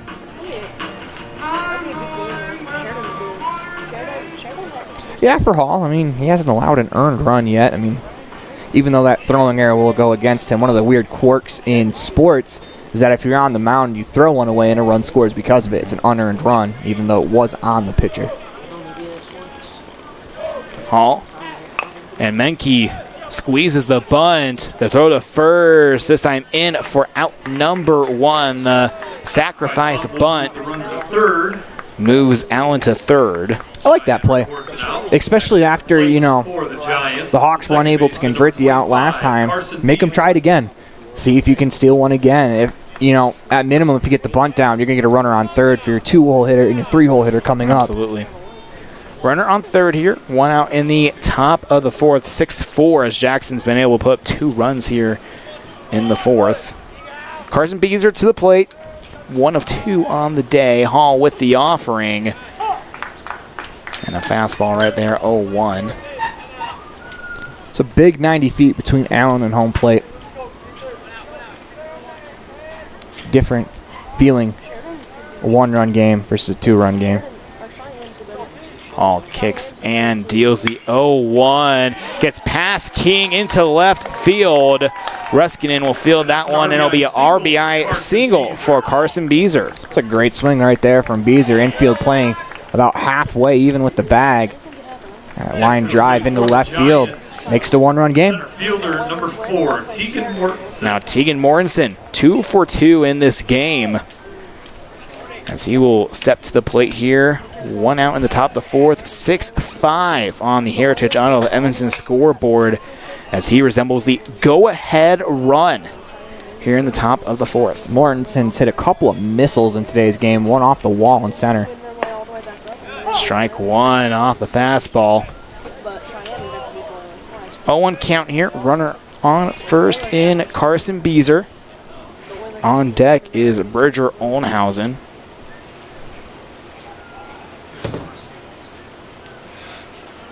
Olnhausen skies one up into foul territory. Curving low back in, and that drops. Beezer hustles to second base. And it will be a single for Mortensen. Yeah, I don't know if Horton would have been able to make that play where that ball landed, just because it landed on the line probably about 30 feet in front of him. He had no idea where that ball was. That ball was skied about, not really a mile, but a mile-high pop-up there off the bat of Mortensen. Lands in fair territory. And look at that. The Giants now have the go-ahead run on first. Bridger Olnhausen to the plate. He skies one into right field. Horton racing forward towards that one, makes the grab. Runner tagging up from second to third is Beezer, and now runners on the corners. That's good base running there from Beezer. It's a good job bouncing back from Horton. You know, when a play like that happens as an outfielder, sometimes you don't want the ball to come to you, and that's when it's going to come to you. And Horton does a good job of just putting that one behind him and making that play, just because with 2 runners on, if he doesn't make that play, it becomes a sticky situation. Absolutely. Good job by Horton bouncing back, and that's all part of, you know, we talk about the Cheyenne Hawks being young. It's all part of being a young team. This Giants team's growing as well. Yes. There's a couple of really young teams battling today that have, you know, you can kind of see, and that's all part of learning baseball. Runners on the corners here for the Giants. Wyatt Moore to the plate. Last at bat, gone base with a walk. And this time it will be a hit out into left field. And the game-tying run comes in, as now it's a 6-6 ball game and an RBI single for Wyatt Moore. It's a good piece of hitting right there from Moore. Got a pitch on the outside part of the plate. Takes the ball where it's pitched, goes with it, and lines it into left field. Now David Garcia to the plate. And the Jackson lineup able to bat around here. 2 outs in the top of the 4th, 6-6 ball game. Jackson able to put up 4. Hall sends that one, and that goes to it. A little bit inside, almost nicks Garcia. 1-0 count here. Runners on first and second for the Giants. Garcia 0 for 2. Both at bats were strikeouts. Swings and the miss at the 1-0 offering, now 1-1.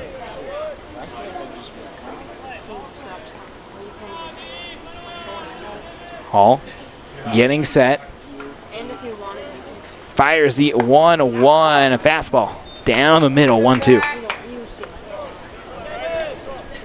If you're Hall, if you can get out of it right here, you know, leave it at 6-6, get your teammates back to the plate, try to score some runs. They scored 3 runs in 2 of their first 3 at-bats. Pickoff attempt at second. Runner is safe. I love to see Maggard out in center field breaking as soon as his pitcher spins. That way, in case if it does get away, you can try to hold that runner. One of the fundamental things about baseball is backing up throws for that reason. 1-2, fouled off by Garcia. And Hall's approaching 80 pitches on the day. A lot of them coming in this inning alone.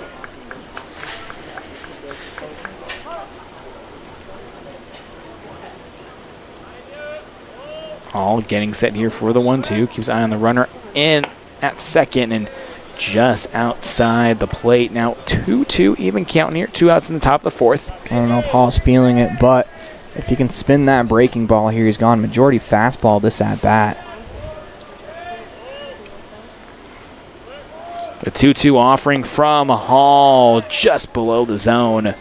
Now a full count here, 3-2. And a situation for Garcia where he can possibly drive in a run or get a walk and load the bases here with 2 outs. Yeah, runners will be off with the pitch. The 3-2 offering and a strikeout looking to end the top of the fourth. After the break, we'll move to the bottom half of the inning. This is a Buckle Up for Life Wyoming presentation of the 2024 AA State Tournament on MyLocalRadio.com and the My Local Radio Sports Network.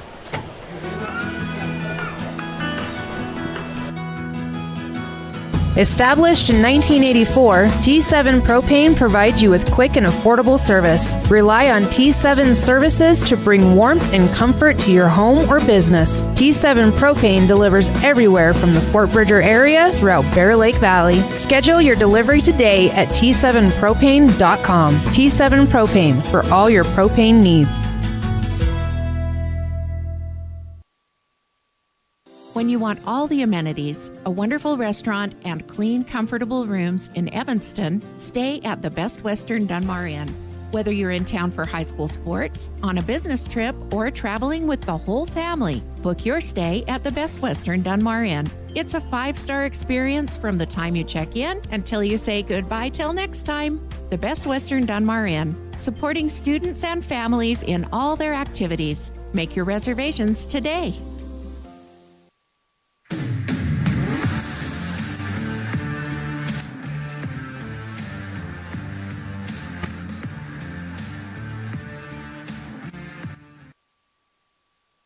Welcome back live inside the Union broadcast booth. Bottom of the fourth, game tied 6-6. Jackson able to put up 4 in the top of the fourth. As for the Hawks, it will be the top of the order. Quinn King, Mason Maggard on deck, and Reed Horton in the hole. Your batter, the shortstop, number 44, Quentin King.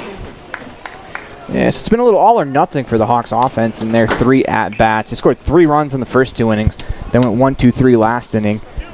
As they're going to try to grind out a run here, when a lead evaporates the way it did, if you can get that run back, you feel a little bit better about going back out in the field.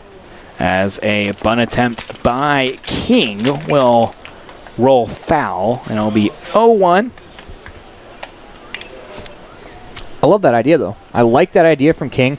Understanding that a base runner in this inning, you need to get someone on, try to get him around, and try to get him in to retake the lead. You know, Holden was playing back a little bit further than he is now. You can't see him, unfortunately, because of the post, but you try to drop that bunt down, get on base. The 0-1 offering above the zone, 1-1. The count here in the bottom of the fourth. Morales still on the mound. The 1-1 offering, and that's skied foul down the right field line. 1-2 the count here.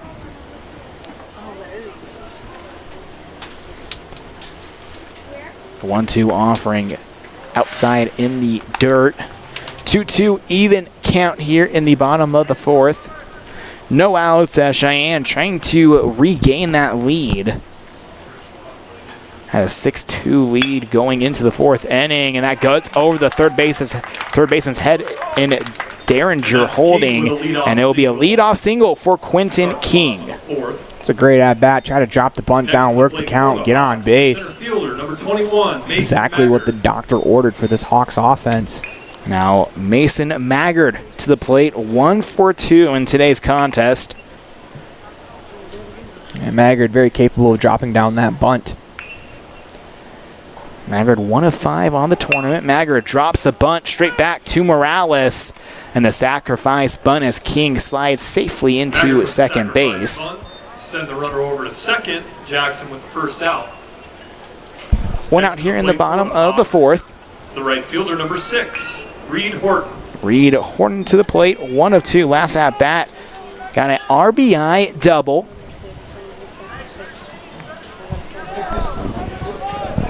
Cody tied it. Threes, yep.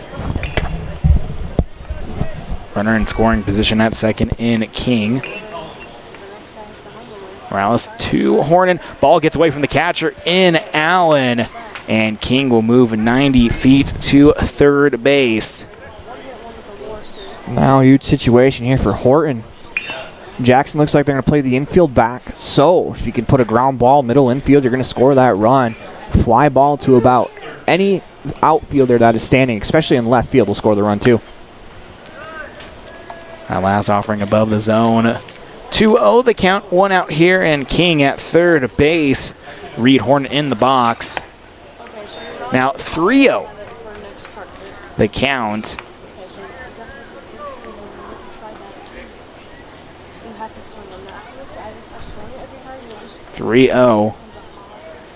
Morales to Horton, and that'll be ball number 4. Horton will take his free base now. Runners on the corners. And you get an opportunity to runner on third, less than an out. It's human nature to be aggressive. Horton didn't really get a pitch to do a lot of damage with, so he takes his walk. That's a really mature at bat there from Horton, understanding the situation, as Froge behind him has laced a couple of balls already in this contest.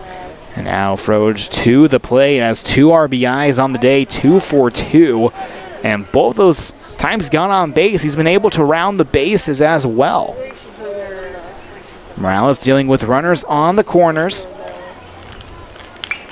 Morales offers, runner going to second. Morales will cut off the throw, as Horn will get to second safely. It's one. There's a lot of different plays you can run first and third. That's one we haven't seen yet today. Worth a shot if you can come up firing. One thing I'd like to see teams do is have that pitcher duck like it's going to be a throw through and come up late to catch it. That might get an extra step off the bag. Ooh, as that pelts Froge in the back. As there'll be bases loaded here with 1 out in the bottom of the 4th. Yeah, big opportunity here for the Hawks. Not only just to retake the lead, but take a multi-run lead here. You get a base hit, good chance 2-run scores. Yeah. You get a productive out, you're going to get the lead. And this middle of the order, you look at it, Horn has an RBI, Froge has 2. He's on base now. Now Ryan Ruskinen to the plate. He has 2 RBIs on the day, and after Ruskinen is Kyler Hoff, who also has an RBI. As the ball in the dirt, 1-0 count here for the left fielder in Ruskinen. I think Ruskinen's going to force him to throw a strike. Just bases loaded. Walked the last couple of batters. That ball gets away from Allen through the legs. 1 run will come across. And now Cheyenne regains the lead 7-6. Now I think the strategy can change a little bit. 2-0 the count. The walk doesn't force in a run. So if you're Ruskinen, you get a pitch over the middle of the plate that you can handle. You can lift to the outfield. I'd love to see him take a big rip at it. He's already drilled a couple of balls in this game. If you can get a fly ball into the outfield, score a run. Has drilled some pretty long singles so far, as the runner at third was King. He came to score, so his 3rd run of the day makes it 7-6 in favor of the Cheyenne Hawks. And Morales is approaching 80 pitches. It's a hot day out there on the field.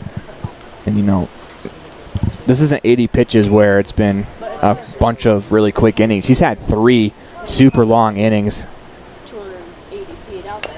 Ruskin will foul that one off. Now 2-1 the count. As the highs expected to take in the mid-90s here in Casper.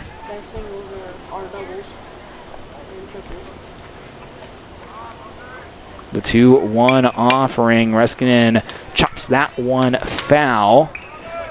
Now even 2-2 count here with 1 out. Cheyenne up 7-6. Hey, whatever Allen said to Morales on the mound, that worked. It's a really good mound visit from the catcher. The 2-2. Ruskinen pops that one up. Garcia holds off.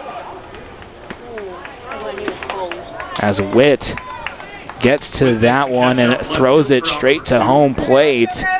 2 outs here in the bottom of the 4th. Runners hold at 2nd and 3rd. That's a good job on the mound by Morales, getting that out without allowing an advancement of the runners. Now you're 1 out away from this only being a 1-run game. going back into the dugout, your offense scored 4 runs in the last inning. 1 run is definitely maintainable. It's a good job there. As now Kyler Hoff to the plate, 1 of 2 on the day. 1-0 count here for Hoff. Runners on second and third in scoring position. That ball gets away from the glove of Allen. And 1 run will come across for the Hawks, and Reed Horton. Froge will advance to third on the wild pitch. That's unfortunate there for the Giants. Just uncorked a fastball above the zone. Hoff will retake to the batter's box here in a 2-0 count, 8-6 in favor of Cheyenne. Morales with the offering, and that gets away on the swing. Froge rumbling home. The ball is bobbled, and Froge is safe at home. That's 3 runs now in on balls that have gotten away. As if you're the Giants, that kind of hurts just because you did such a good job of getting that for that first batter out with the bases loaded without the advancement where, now those wild pitches and pass balls have kind of come back to haunt you. 9-6 now in favor of the Hawks. Being able to put up 3 here in the bottom of the 4th. Morales to Hoff. That one in the dirt. Make it a 3-1 count. Morales a 3-1 opportunity. Strike down the middle, 3-2. Full count here for Hoff. 3-2 opportunity, that's fouled off to the backstop. That foul ball, I think if that net wasn't there, that was coming right in the door. Yeah. And don't think I wasn't going to shove you down to go get it. Hoff skies one into left field. Witt chasing after it for out number 3, and that will end the 4th inning. But Cheyenne retakes the lead, 9-6. This is a Buckle Up for Life Wyoming presentation of the 2024 AA State Tournament on MyLocalRadio.com and the My Local Radio Sports Network. Light up your world with a custom-built LED sign from Rocky Mountain Sign in Evanston. It's a proven fact that signage that lights up creates more attention. So light it up and then add text, images, and video, and your sign becomes even more powerful. Start sharing your advertising messages and information with your customers today. The team at Rocky Mountain Sign provides all types of quality signage that is custom-built and maintained. Call today for a free quote. Rocky Mountain Sign, 307-789-5202. Rocky Mountain Sign, serving customers in Wyoming, Utah, and Idaho. I buckle up because I think about my family and how important it is to know that I'm going to be coming back home to them safely. My reason for buckling up is that I value safety in my life, and I want to make sure I'm there for years to come for my children. My reason for buckling up is to get home to my dog. I buckle up because my wife thinks it's a safe thing to do, and I have 2 beautiful little boys to go home to every night, and I just think it's too important not to get thrown out of a vehicle if you have a rollover accident. I think about my dad when I buckle up. He lost his best friend from not wearing a seatbelt, so I always make sure to wear my seatbelt so he doesn't lose another best friend.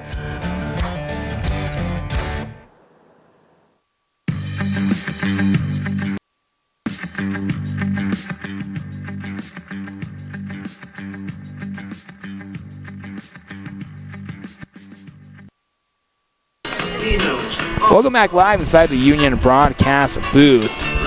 9-6 in favor of the Hawks. As a new pitcher on the mound for Cheyenne, that is Jay Tafoya. We can close the day on Zach Hall. Gave up 6 runs on 7 hits. Gave a walk and had 6 strikeouts. Has no runs earned during that time frame. Yeah, I thought he threw the ball pretty well. He gave up 8 hits, but, he got off to a good start, and then that last inning just kind of tanked him. He's pretty efficient with his pitch count through the first 3, and I think he threw about 35 pitches in that inning. Tafoya warming up here. It'll be the 7, 8, 9 hitters once again for Jackson. It'll be Brennan Witt to lead off. Derringer holding on deck, and then Bryson Allen in the hole. for the Giants. And let's see what they do. The Giants put up 4 runs in the top of the 4th to tie the game, and then the Hawks responded back with 3 in the bottom of the 4th. Now Brennan Witt to the plate. 0 for 2 last time, reached on a E5, but was able to round the bases. Witt with the bunt, and that goes foul. 0-1 count here as Tafoya will see the Jackson order for the first time today. Man, there's been a lot of attempts to bunt for a base hit, and I love that. Yeah. It's something that you can use as a weapon. Plus, when you do that, it also brings that third baseman in just a couple more steps, which gives you a little more room to beat him down the line. Witt swings at that opportunity. That goes out of play, a foul ball. 0-2 here. No outs in the top of the 5th. And part of that is, if you place the perfect bunt down the third baseline, the only thing that the other team can really do is just look at it. Exactly. And hope it goes foul. The 0-2 offering from Tafoya. Low grounder out to King at short. The throw to Froge in time for out number 1. That's a nice play there by the shortstop. As the name eludes me, I apologize. King. As it's a really good play, really smooth fielding and firing on the run. Not an easy play, especially not as easy as he made it look.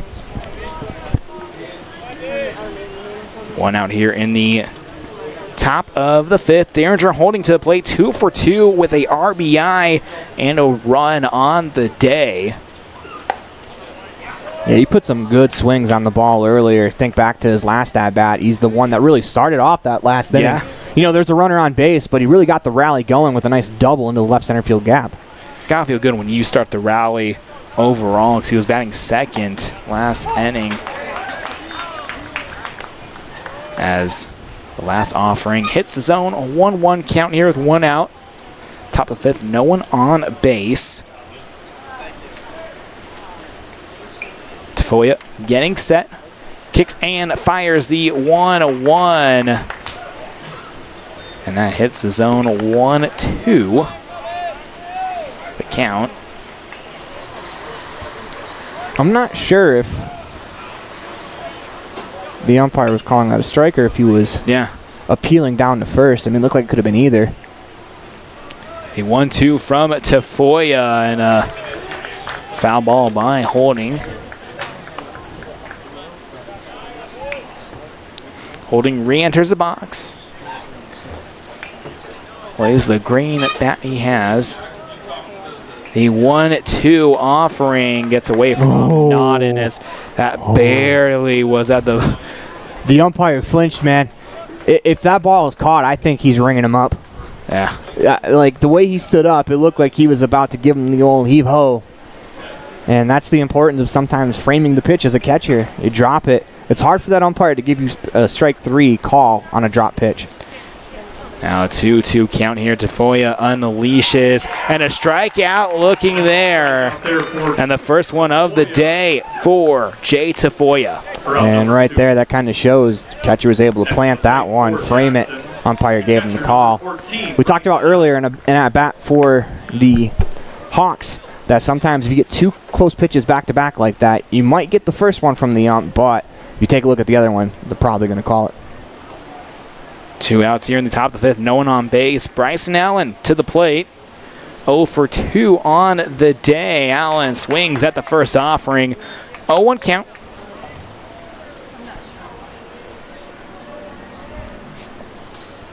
Tafoya getting set. Likes the way he sees from the sign.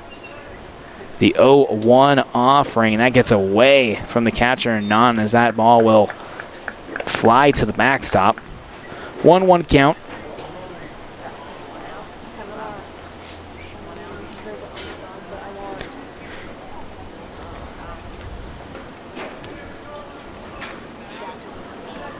The 1-1 offering, and that bounces right in front of the plate. Looks like might have gone off the glove of None as well. So now a 2-1 count here, 2 outs in the top of the 5th.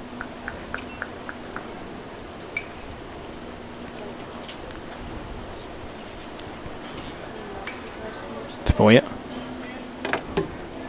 kicks the leg and throw just a little bit below the zone. 3-1.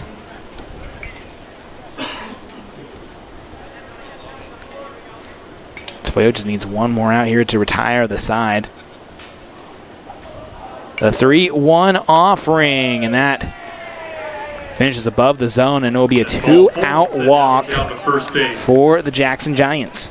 It's good at bat there from Allen. Top of the order for Jackson. Now you get the top of the order, an opportunity to bat with runners on. You know, a couple of players in this spot, they have ability to find a gap somewhere. Absolutely. You could score from first. That's why it's always important, no matter if you have 2 outs, you never want to give up on an inning just because batting with the runner on base, anything can happen. 2 outs near the top of the 5th. Runner on first. Brendan Menke to the plate. 0 for 3 today. The DH in the matchup. So that pitch just below the zone. A 1-0 count. Tafoya, the righty, getting set. He's the 1-0. Fouled off and out of play by Menke into the left side bleachers. 1-1 the count. Just while we have a moment, we want to congratulate Mr. Jack Sims. Yes. His nomination into the Hall of Fame yesterday. Just such an amazing person and been great for Wyoming baseball. Swing and a miss by Menke. 1 and 2 is, Congratulations to Jack Sims on that amazing accomplishment. One of the many great ambassadors for Wyoming American Legion baseball. Tafoya gets set, the 1-2 offering, and a strikeout to end the top of the 5th. We'll move to the bottom half of the inning after the break. This is a Buckle Up for Life Wyoming presentation of the 2024 AA State Tournament on MyLocalRadio.com and the My Local Radio Sports Network. Precision, the quality, condition, or fact of being exact and accurate. Precision is important. Scoring the next point, making the perfect shot, getting the best score. And when you think of your dentist, you want precision to be the first word that comes to mind. That's why patients are so pleased with Dr. McKay Frankum. He provides precision family dentistry at reasonable prices to every patient. Dr. McKay Frankum, call today for an appointment. Call Dr. McKay Frankum at 789-8910. I buckle up because I think about my family and how important it is to know that I'm going to be coming back home to them safely. My reason for buckling up is that I value safety in my life and I want to make sure I'm there for years to come for my children. My reason for buckling up is to get home to my dog.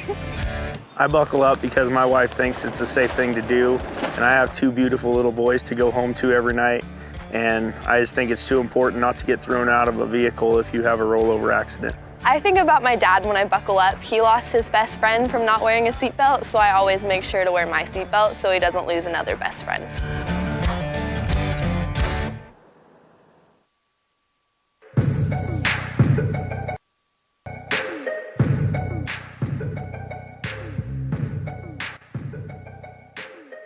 Welcome back live inside the Union broadcast booth, Wyoming's premier digital highway.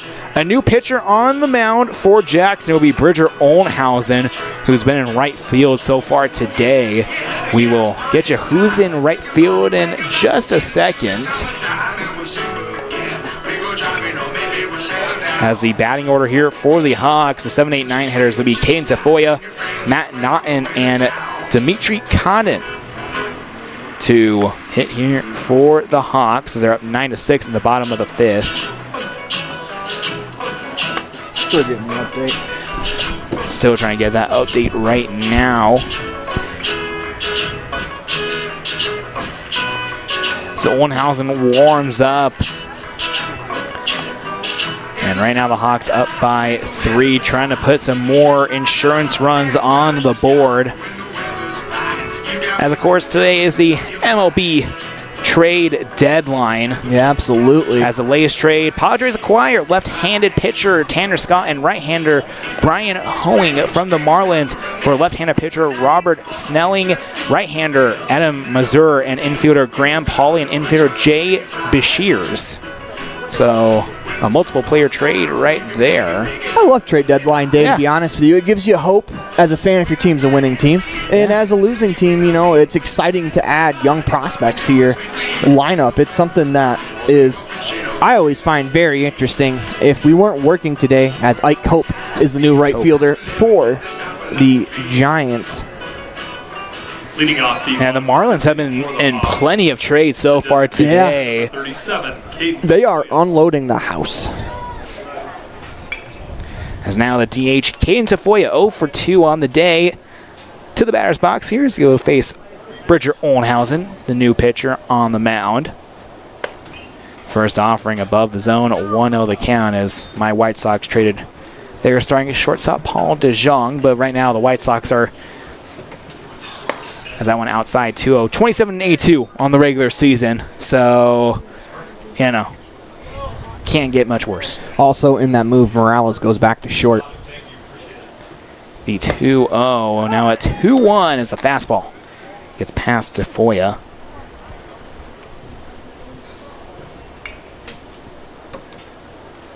The 2-1 offering from Olnhausen. There's a strike 2 as Tafoya did lift the bat just a little bit. Now even 2-2 count here. No outs in the bottom of the 5th. Olnhausen kicks and fires the 2-2. Swing and a miss and a strikeout. Second one of the day for Tafoya and the first one for Olnhausen. Next to the plate for the Hawks, the catcher, number 12, Matt Naughton. Matt Naughton, 0 for 2 on the day. Both of his at-bats being a strikeout victim. Olnhausen with the heat. That fastball just soars outside the zone. 1-0 count. One out here in the bottom of the 5th. No one on base. Hawks up 9-6 over the Giants. A 1-0 offering from Olnhausen just above the zone. Make it 1-1 the count. Actually, correction, 2-0 the count. Excuse me.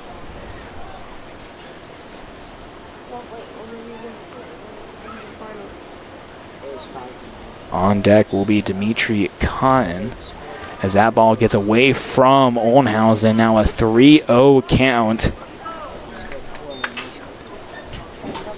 Yeah, Olnhausen here, he's got a job to do. You want to try to hold this to a 3-run game just because you're trying to come back to fight for your season. It's not going to be easy coming back from 3 runs, but the only thing that can happen, though, right now is it can become a bigger gap. Just trying to jump back into the game. Giants still very capable. Absolutely capable. They've scored 4 in an inning already today. Got to hold them here, though. 3-0 offering. So that'll be ball number 4, and Naughton will take his free base with 1 out here in the bottom of the 5th. Next to the plate for the Hawks, Now Dimitri Cotton to take to the batter's box here. 0 for 2 on the day. Last at bat grounded out to the second baseman in Carson Beezer. Runner on first and 9. Olnhausen gets set on the mound. The fastball tags the outside corner. 0-1. It's a good job by Olnhausen bouncing back, finding that outside corner for a strike. Olnhausen gets set, kicks and deals. Connor with a little blooper. Beezer fields the throw to the first baseman. Not there as he was pulled off the bag. And Con will get on base. Good play by Moore to knock that down. If he's unable to keep that in front of him, that ball pulled him off the bag. If he's unable to keep it in front of him, that's extra bases that the 2 runners are able to pick up. It's a pretty good play. That's a tough play there for Beezer, fielding and firing on the run. That's a hard angle when you're running across. You almost feel like sometimes as a second baseman you're trying to throw the ball behind you. Top of the order here for the Hawks, and that starts with Quentin King. Runners on first and second. Ball gets away, and both runners will advance 90 feet. Naughton and Cotton. 1 out here in the bottom of the 5th. We talked about for the Giants how important it is to hold it here. for the Hawks, it's equally important to try to extend this lead to as many as you can. King will re-enter the box here in the 1-0 count. King 2 for 2 on the day. And he will send one just barely foul down the first base line. And if that one dropped, you could be looking at 2 possible runs coming home. We've had some really close balls down the baselines today in both the games so far today. And a lot of them come with runners on base, too. A lot of real close calls. There's a good swing there from King trying to go the other way. 1-1 count. And Con will foul that one off as that went off the catcher's mask in Allen. And I think that got him in the bare hand. Yeah, and oh, that's awful. That's not a place to get hit. That's one of the worst feelings. As you can see, teammates coming to check on him. Hopefully Allen's okay, as even the ump is talking to him and saying, yeah, are you okay to continue? Yeah, that's agony. I think one of the umpires took one off the hand. The home plate umpire just signaled for a coach. Allen is signaling for coach to stay in the dugout. Gotta love catchers, man. As now one of the coaches for Jackson. Yeah, and I'm checking on his catcher. We have all day here. Yeah. It's better to go check on him to make sure he's all right, make sure he's fine. Oh, you might have been right, is that might have caught him up high. He's kind of holding. The way that he kind of shook his hand out. I thought may have got a piece. Maybe no, you might have been right. And the mask. I mean, I'm it very not well too could have sure. been. Sometimes I think the natural reaction is when the ball's coming to your face to put your hand up, and you can rattle your hand off your mask as well. I was a catcher in Little League, and I've definitely done that before where a ball coming from my face mask, I tried to put my hand in the air to protect myself, and I get hit in the face mask and hit my mask with my hand. Strikeout looking there for King. Second one of the day for Oldenhausen. Now 2 outs here, runners on second and third. 9-6 the score in favor of Cheyenne in the bottom of the 5th. The center fielder, number 21, Mason Maggart. Mason Maggart to the plate, 1 of 3 on the day.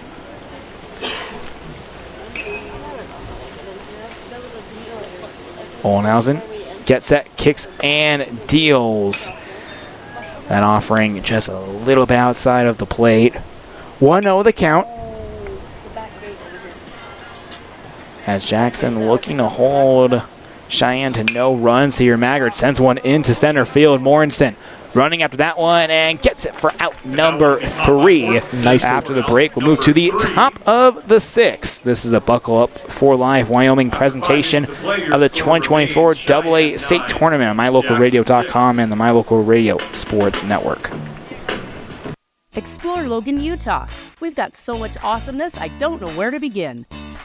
Your hotel is only 10 minutes from the gorgeous National Forest for hiking and biking, birdwatching, and wildflower spying. Logan is Utah's heart of the arts, with more than 253 live professional performances this summer and free concerts every weekday. Catch the Garters Market and tons of festivals and fun. Head to Logan. You won't break the bank on less than a tank. ExploreLogan.com.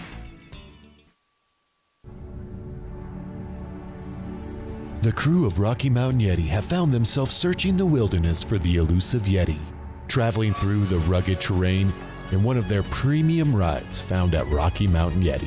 Coming up to a clearing, the crew finally gets a glimpse of what they've been searching for, the great Yeti deal from Rocky Mountain Yeti. Visit today and see why legends are driven. 100 Wasatch and 130 North 3rd Street, Evanston.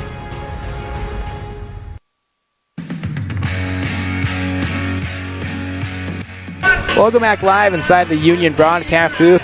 Top of the 6th, Jackson trailing Cheyenne 9-6, and it'll be Carson Beezer to lead off. Tegan Mortensen on deck and Bridger Oldenhausen in the hole.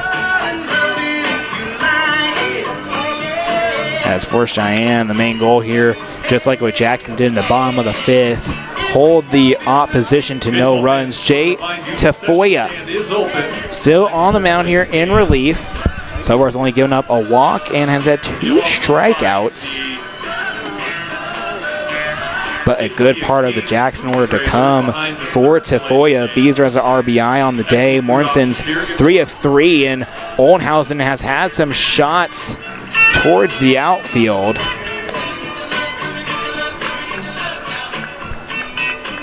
As Beezer waiting to enter the box. Mortensen not only has a shot towards the outfield, he hit one off the Pizza Ranch sign that's about 15 feet to the left of the 380 sign out in center field. He absolutely tattooed that ball. Tafoya with the first offering to Beezer. Just below the zone on the offering. 1-0 the count here in the top of the 6th. Hey, heck of a job by Oldenhausen in that last inning. Second and third got himself into a sticky situation, able to get out of it without allowing a run. The 1-0 offering. Beezer sends a shot soaring in center field. Maggard there for out number 1. Moved a little bit to his right to get to the ball. And now, only 2 more outs remaining here in the top of the 6th for the Giants. Yeah, down to 5 in the game. If you're the Giants, you don't want to wait around till the last inning. You want to try to scratch across a couple. See if you can get at least one here. Make your life a little bit easier in the 7th inning. As now Tegan Mortensen to the play here. 3 of 3 in this contest. 3 of 6 in this tournament. Tafoya with the offering, and Mortensen skies one, fouling out of play towards the left field line. 0-1 count here, 1 out in the top of the 6th. No one on base.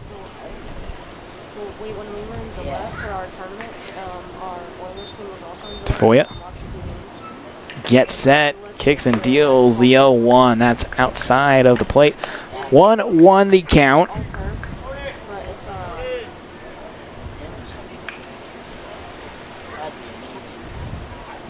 Tafoya. The righty gets set, kicks and fires. Low grounder out to Froge.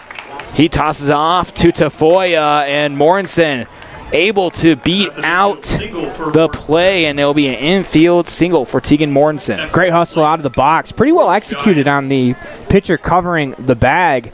That's a really tough play to make, as you think a ground ball directly to first base, that it'd be an easy play because he's the closest one to first base, but it's a really tough play sometimes. You get a speed like Mortensen, that pitcher has to get over and cover, and then it's a race to the bag. Nicely done by Mortensen. Pretty well done by the Hawks as well. Absolutely. Oldenhausen to the plate, 0-for-3. As the first offering outside for ball number 1, and pops straight back up, holding the runner at first. I'll just say good baseball all around. Absolutely. And got a lot more good baseball to come as well. Absolutely. The 1-0 offering, and fastball down the middle. 1-1 now, with 1 out in the top of the 6th. And coming up next, we'll have the Sheridan Troopers taking on the Cheyenne Sixers, followed by the Nightcap, the Gillette Riders taking on the Casper Whalers. Tafoya getting set, runner on first. The 1-1 offering above the zone, make it 2-1 now. Pretty important day for Casper, as the Drillers, the single-A team, playing in the semifinals tonight.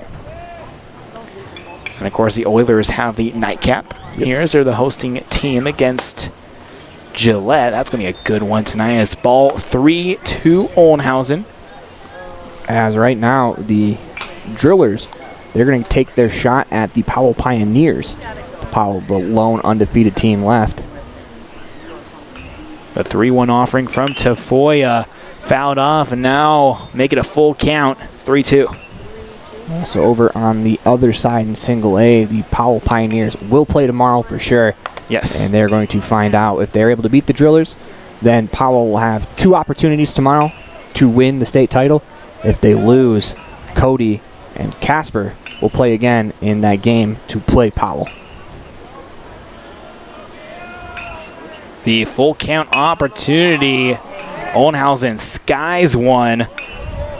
Second baseman and Cotton tracks that one down in the blue sky for out number 2. I think he had to fight the yellow sun there too. Great job there by Cotton. To the plate for Jackson. Putting his hand up, using his hand to shield the sun to find that ball.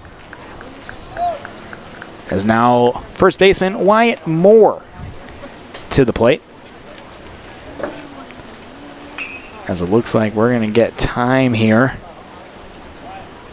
as a mound meeting for Jay Tafoya. So far, Tafoya only has allowed 1 hit, 1 walk, has 2 strikeouts on the day. Yeah, it's going to be the end of his day. As we will take a break here and afterwards tell you who the new pitcher on the bump is going to be for the Cheyenne Hawks. This is a Buckle Up for Life Wyoming presentation of the 2024 AA State Tournament on MyLocalRadio.com and the My Local Radio Sports Network. I buckle up because I think about my family and how important it is to know that I'm going to be coming back home to them safely. My reason for buckling up is that I value safety in my life and I want to make sure I'm there for years to come for my children. My reason for buckling up is to get home to my dog. I buckle up because my wife thinks it's a safe thing to do, and I have 2 beautiful little boys to go home to every night, and I just think it's too important not to get thrown out of a vehicle if you have a rollover accident. I think about my dad when I buckle up. He lost his best friend from not wearing a seatbelt, so I always make sure to wear my seatbelt so he doesn't lose another best friend.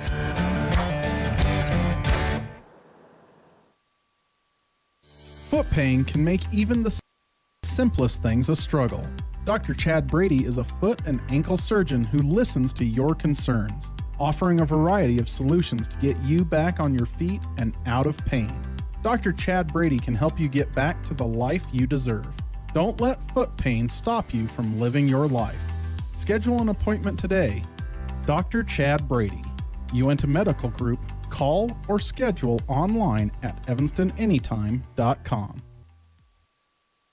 Mountain West Business Solutions to see what Randy and the team are up to today. Randy is printing out testimonials from satisfied customers. Let's see what some of them say. Bar none, the best customer service in the industry. Mountain West has been perfect for our business needs. We simply could not survive as a business without Mountain West Business Solutions. For all your equipment, printing, and software solution needs, Mountain West Business Solutions. 866-583-9925.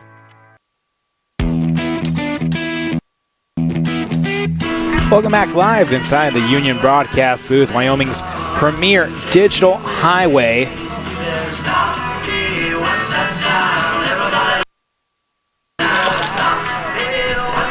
Welcome back live inside the Union Broadcast booth, Wyoming's premier digital highway. Anthony Colasuono alongside Aaron Poling. 9-6 a score here in the top of the 6th, 1 out, and Broden Robbins, the new pitcher, on the mound here in relief. Jay Tafoya. Tafoya so responsible for the runner at first, so his day's not officially done quite yet. Yeah, came in, gave the Hawks exactly what they needed. Got a few outs in this game, and they're trying to piece it together right now. And first baseman number 8, Wyatt Moore. Gonna go lefty on lefty. Has 2 outs here in the top of the 6th. Wyatt Moore to the plate. Broden Robbins will face his first batter of the day. The lefty kicks and deals, and that one foul. Line drive down the left field line. 0-1 the count. Runner on first, 2 outs here in the top of the 6th. Moore is 1 of 2 on the day with an RBI to his name. Robbins kicks and deals back up the infield. Good diving play by King. In time for out number 3 to Froge. And King, a web gem play to end the top of the 6th. We'll take a break here. This is a Buckle Up for Life Wyoming presentation, the 2024 AA State Tournament here on MyLocalRadio.com and the My Local Radio Sports Network. The perfect mix of different ingredients can create the most delicious creation. Successful people have the ability to bring many different individuals together who work, collaborate, show kindness, use problem-solving skills, and include each individual's talents and gifts to create new inventions, compose beautiful music, and find ways to make the world a better place. At Uinta County School District Number 1, we work together every day to promote student success. Uinta County School District Number 1, Pathway to Excellence.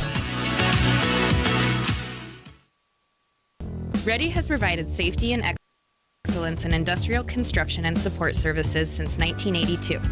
Our experts self-perform all phases of construction on new or existing structures, such as site excavation, access road creation, concrete foundations, welding, and the installation and maintenance of piping, tanks, metal buildings, and more. Our turnkey services will have your facility operational quickly and safely. Interested in joining our team? Visit ReadyUSA.com. We are ready.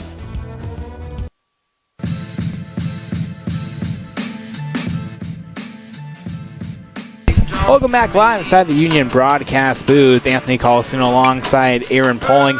Bottom of the sixth, 9-6 score in favor of Cheyenne. And man, that top of the sixth might have just been saved a little bit by Quentin King and his diving play and throw for the final out. What a play that was. Just understanding the quickness.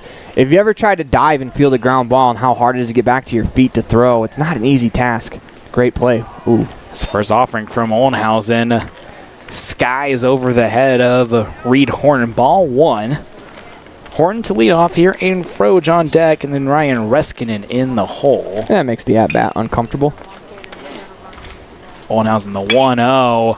Horton, a little blooper, and that will be for out number one. Morales at short. Catches that one. It's a good job bouncing back there by Olnhausen. That fastball beforehand got away from him. That time he was able to really ride one in on the hands of the hitter Horton. Is now Aiden Froge to the plate. 2 of 2 on the day, 2 RBIs. Has been able to come around the bases on all 3 at-bats. Last at-bat was hit by a pitch. Olnhausen with the offering to Froge, and that ball checks into the dirt. 1-0 count. Olnhausen again set here, 1 out. Bases empty here in the bottom of the 6th. 9-6 in favor of Cheyenne. Ball 2 is that one location below the plate.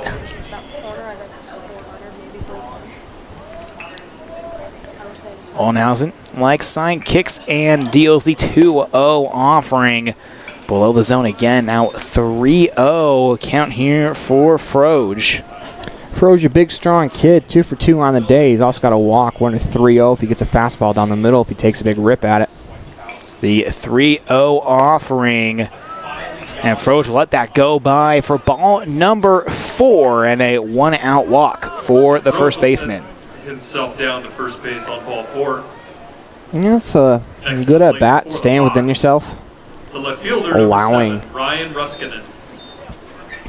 for your team to continue to move the baton down the line. Ruskinen's had a pretty good day as well at the plate.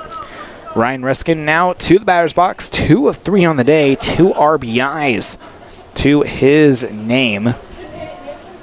Runner first in Froge. Ruskinen sends one into left field. And back there for out number 2 is Brennan Witt. And Froge will to stay at first base. For out number 2. 2 outs here. Next to the plate for the Hawks. It's a good swing by Ruskinen. Unfortunately, he just hit a missile right at Witt.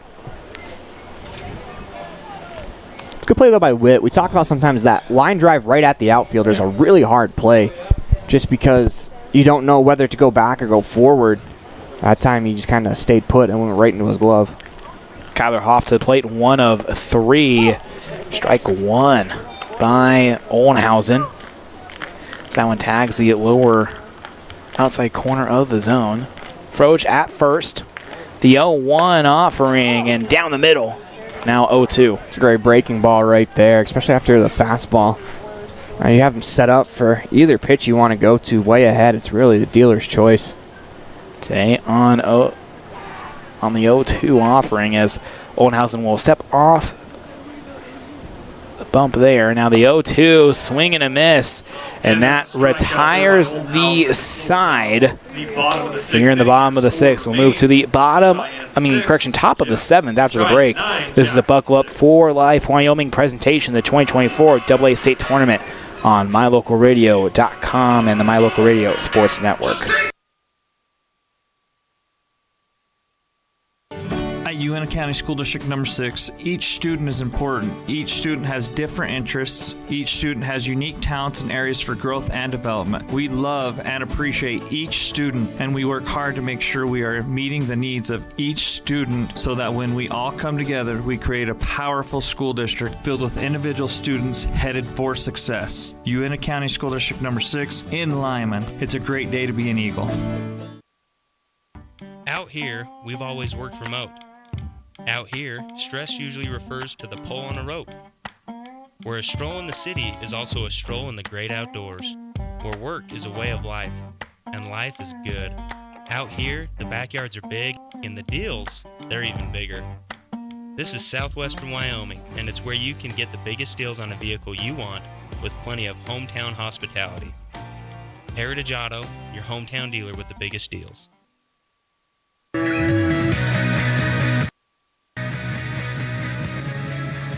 Welcome back live inside the Union broadcast booth. Wyoming's premier digital highway, top of the 7th here. Anthony Colasuono alongside Aaron Poling as Jackson down by 3. They need a tie to have this game move on, or 4 runs you can have the lead and put some pressure on Cheyenne. But if the Giants cannot get 3 runs to tie, their season will sadly be done with. Yeah, I mean, big opportunity here on the mound. Save opportunity here, especially after coming in that last inning. 3 runs, 3 outs. It'll be interesting to see how the inning plays out for Jackson. You need base runners. There is no doubt about it. And there's a couple different strategies. Some teams will force their players to take a strike. If the pitcher's throwing a lot of strikes, though, that's not a good recipe just because now you're behind 0-1 to a pitcher that seems to have dominant command. But you need guys on any way you can. Absolutely. As David Garcia will lead off here for Jackson. Brennan Wynn on deck and Derringer holding in the hole. Leading off the top of the 7th inning for the Giants. Well, for Robbins on the mound, just got to continue to fire strikes in the zone. Correction, Ike Cope will take the place of David Garcia. The last thing you can do is walk anybody in this inning. Cope's first at-bat of the day, and strike 1 on the first offering to Cope, who is now in right field. Third baseman's playing pretty far back. If Cope can drop that bunt down, he's probably got himself an infield single. Robbins on the mound, the 0-1. And that'll be a 1-1 here for Cope. No, it's in the top of the 7th.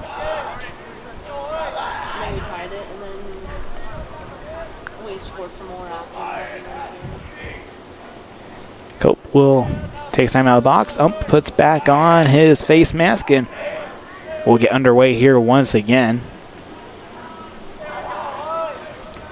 Robbins kicks and deals the 1-1 above the zone, now at 2-1.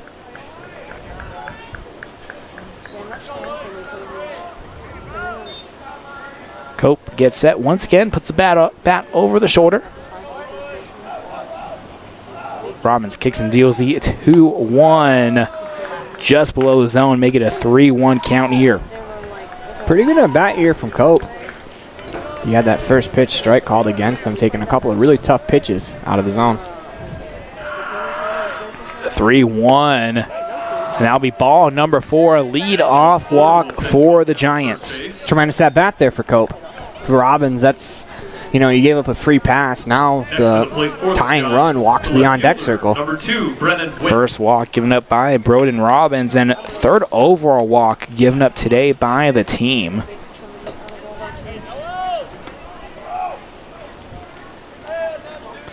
Not a ton of walks in this game. Pitchers have been around the zone quite a bit. Brennan Witt at the plate. Strike 1 as that hits the outside portion of the zone. Well, let's see if that's going to be a strategy for the Giants, as that's back-to-back hitters that have taken the first pitch strike. Robbins keeping an eye on the runner at first in Cope. The 0-1 outside, non-pop straight back up. Now 1-1. But after 4 straight balls out of the zone, it's a good idea for Witt to take that strike. The 1-1 offering ahead.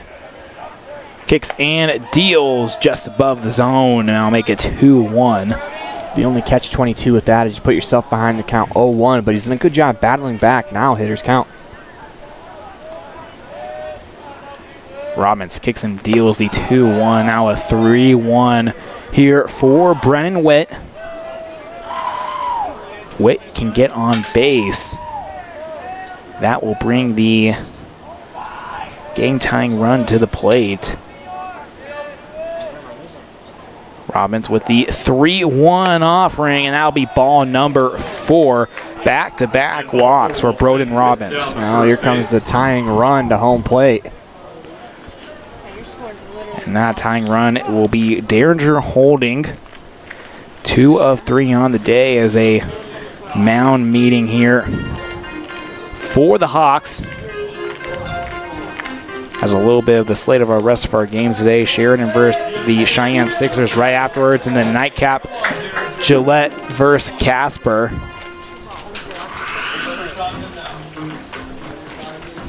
As right now the coaching staff for the Hawks talking over with Broden Robbins. Now this could be a lot about strategy too. Also gives your pitcher a time to take a deep breath. If the Giants decide to drop down the bunt, what do they want to do? I don't anticipate that happening. But if they do, probably talking about, hey, let's make sure we get the out at first. Yeah. You know, ground ball left side, take the out at third, or if there's a ground ball back up the middle, try to turn a double play, get yourself 1 out away. It's a whole lot of things that you can talk about that, all while allowing your pitcher to take a deep breath and try to reset. Now Derringer Holding to the plate. 2 for 3 on the day with a RBI on the stat sheet.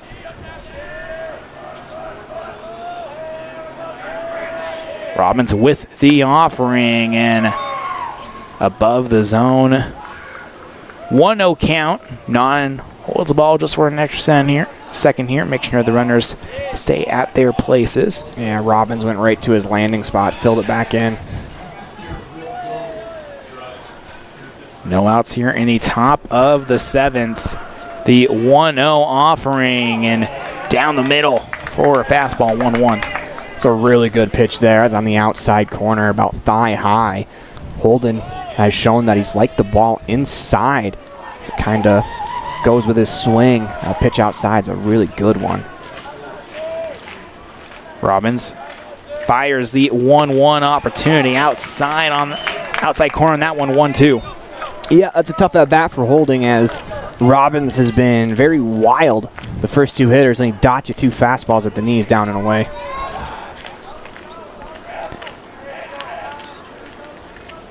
Robbins looking the runner on second. The 1-2 just above the zone. Now even 2-2 count here. Top the 7th, no outs. Did not quite snap that breaking ball through. Missed just high.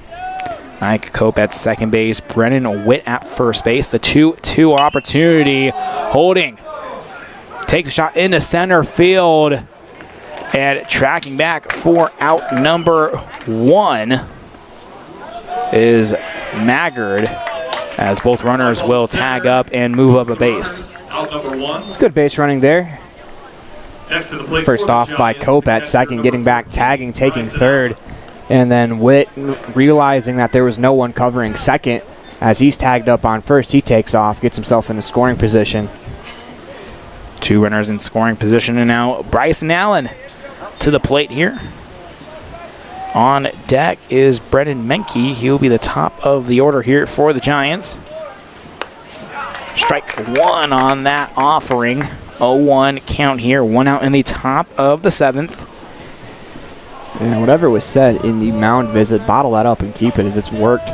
It's gotten Robbins back into the zone. Robbins fires the 0-1 just above the zone. Now 1-1 the count. Jackson down to possibly the last 2 outs of their season. The 1-1 offering from Robbins, swing and a miss by Allen for strike 2.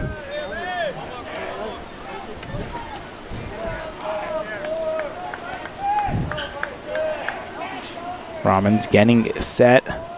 Runners on second and third for Jackson. The 1-2. And that's getting over the glove of the third baseman. One run will come across. The second one will get home safely. And a 2 RBI single. Now 9-8. The score on the Heritage Auto of Evanston scoreboard.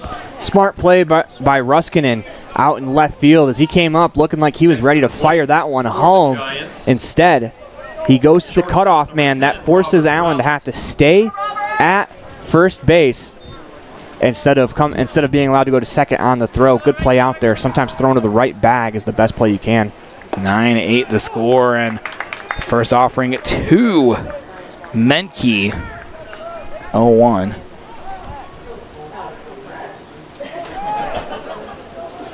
Is Menke a switch hitter? I don't think that. May actually be Morales. Yes, actually is Morales. Our apologies. 0-2 now the count here with one out. Allen at first. It's a good game. Smart this time and found some shade. Well, they were down there at the start. The 0-2 from Robbins. That's fouled right back towards the Union broadcast booth. I think my butt's burned. No, we went down. For Robbins. The goal here is getting out regardless of what happens. Top 7. It was. Robbins getting set, keeping an eye on the runner at first in Allen. The 0-2 ball below zone blocked by Naughton. And now a 1-2 count here with one out. Double play ball could be in effect. And one ground ball away from possibly getting out of it. Morales does move down the line pretty quickly. Have to be a particularly hard hit ground ball. 9-8 the score. The game tying run at first. The go-ahead run at the plate in Morales. And that offering above the zone. 2-2 now here. One out in the top of the 7th. There's been not a lot of deep balls, just line drive singles are winning on this game. Robbins kicks and deals the 2-2. Morales sends that one into right field. Horton gets the catch for out number 2. What a play. And Jackson down to their last out. That is a big play. That's a long run as that ball was hugging the line. Looks like it would have been fair if Horton's unable to make that play. Great play there by Horton. He had to reach back as he overran it just a little bit, but makes the play. And now Carson Beezer to the plate. 2 for 4 on the day with an RBI. Robbins offers the first pitch and a strike. 0-1 here. 2 outs in the top of the 7th. Hawks up by 1, 9-8. Allen at first. Beezer representing that go-ahead run. That's popped up. Froge gets it for out number 3, and Cheyenne advances to the next round of the AA state tournament. We'll go to a break here. This is a Buckle Up for Life Wyoming presentation of the 2024 AA state tournament on mylocalradio.com and the My Local Radio Sports Network. Our community. We love it, we live it, we support it. Trona Valley is your local credit union, and we're proud to invest in relationships that go far beyond banking. We're proud to invest in the lives of our young members and their participation in sports.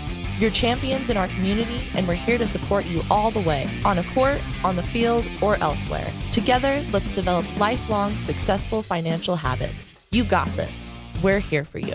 Trona Valley, member NCUA, TronaValley.com. I buckle up because I think about my family and how important it is to know that I'm going to be coming back home to them safely. My reason for buckling up is that I value safety in my life, and I want to make sure I'm there for years to come for my children. My reason for buckling up is to get home to my dog. I buckle up because my wife thinks it's a safe thing to do, and I have 2 beautiful little boys to go home to every night, and I just think it's too important not to get thrown out of a vehicle if you have a rollover accident. I think about my dad when I buckle up. He lost his best friend from not wearing a seatbelt, so I always make sure to wear my seatbelt so he doesn't lose another best friend.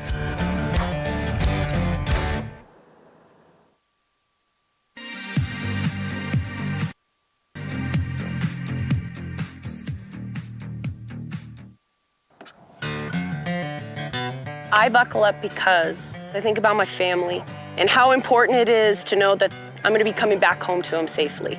My reason for buckling up is that I value safety in my life and I want to make sure I'm there for years to come for my children. My reason for buckling up is to get home to my dog. I buckle up because my wife thinks it's a safe thing to do, and I have two beautiful little boys to go home to every night, and I just think it's too important not to get thrown out of a vehicle if you have a rollover accident. I think about my dad when I buckle up. He lost his best friend from not wearing a seatbelt, so I always make sure to wear my seatbelt so he doesn't lose another best friend.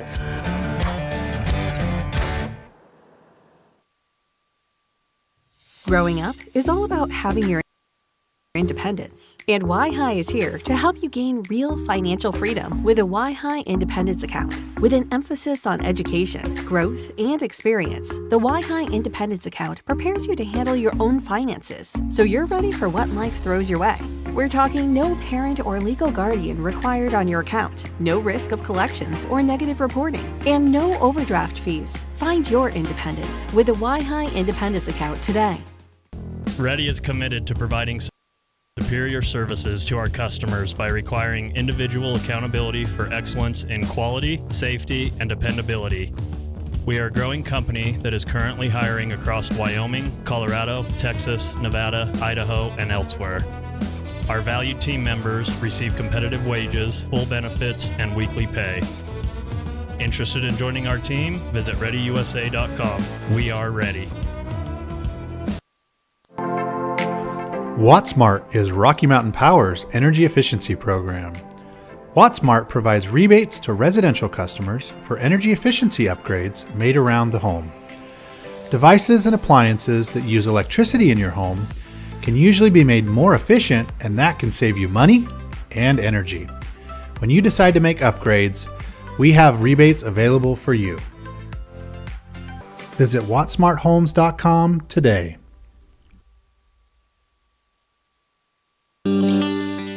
The strategic plan for Una County School District Number 4 states, through collaboration with the entire learning community, our mission is to instill problem-solving skills in our students that will translate to a rapidly changing global environment. We work to accomplish this by constantly improving student achievement, improving student academic and behavioral skills with a district that operates efficiently and effectively. Uinta County School District Number 4, excellence in teaching, opportunity through learning.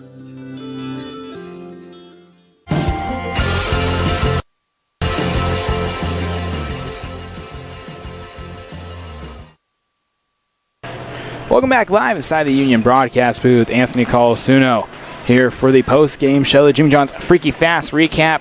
Cheyenne wins 9-8 in a scoring breakdown of this contest. Jackson put up 2 runs in the top of the first. Cheyenne responded with 3 at the end of the first inning, so 3-2, and then nothing from Jackson in the second and third inning, but Cheyenne puts up 3 in the bottom of the second to go up 6-2, and then Jackson responds back with 4 of their own in the top of the fourth, making it a tied ball game 6-6, and then Cheyenne responds with 3 runs to make it 9-6, and then Jackson puts up 2 runs here in the top of the 7th to make it 9-8, but cannot get that tying run.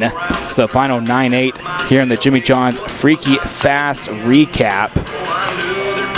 Dr. McKay Franklin Precision play of the game belongs to Quinn King on the diving play in the 7th actually in the 6th to help out the Hawks, and the Pepsi player of the game presented by Western Wyoming Beverages. Everything is better with Pepsi. Who was better today? That honor goes to Aiden Froge, 2 of 2, and got on base in all 4 at-bats, and along had 2 RBIs and was able to round the bases 3 times. Aiden Froge was better today. He is the Pepsi player of the game. Anthony Colasuono, Aaron Poling signing out for now, as we'll have the Sheridan Troopers versus the Cheyenne Sixers on tap. See you soon. The proceeding has been a wholly owned production of MyLocalRadio.com and Cook Brothers Broadcasting, LLC, no portion of which may be used or rebroadcast without the express written consent of Cook Brothers Broadcasting, LLC. Thank you for joining us for this sports presentation on MyLocalRadio.com.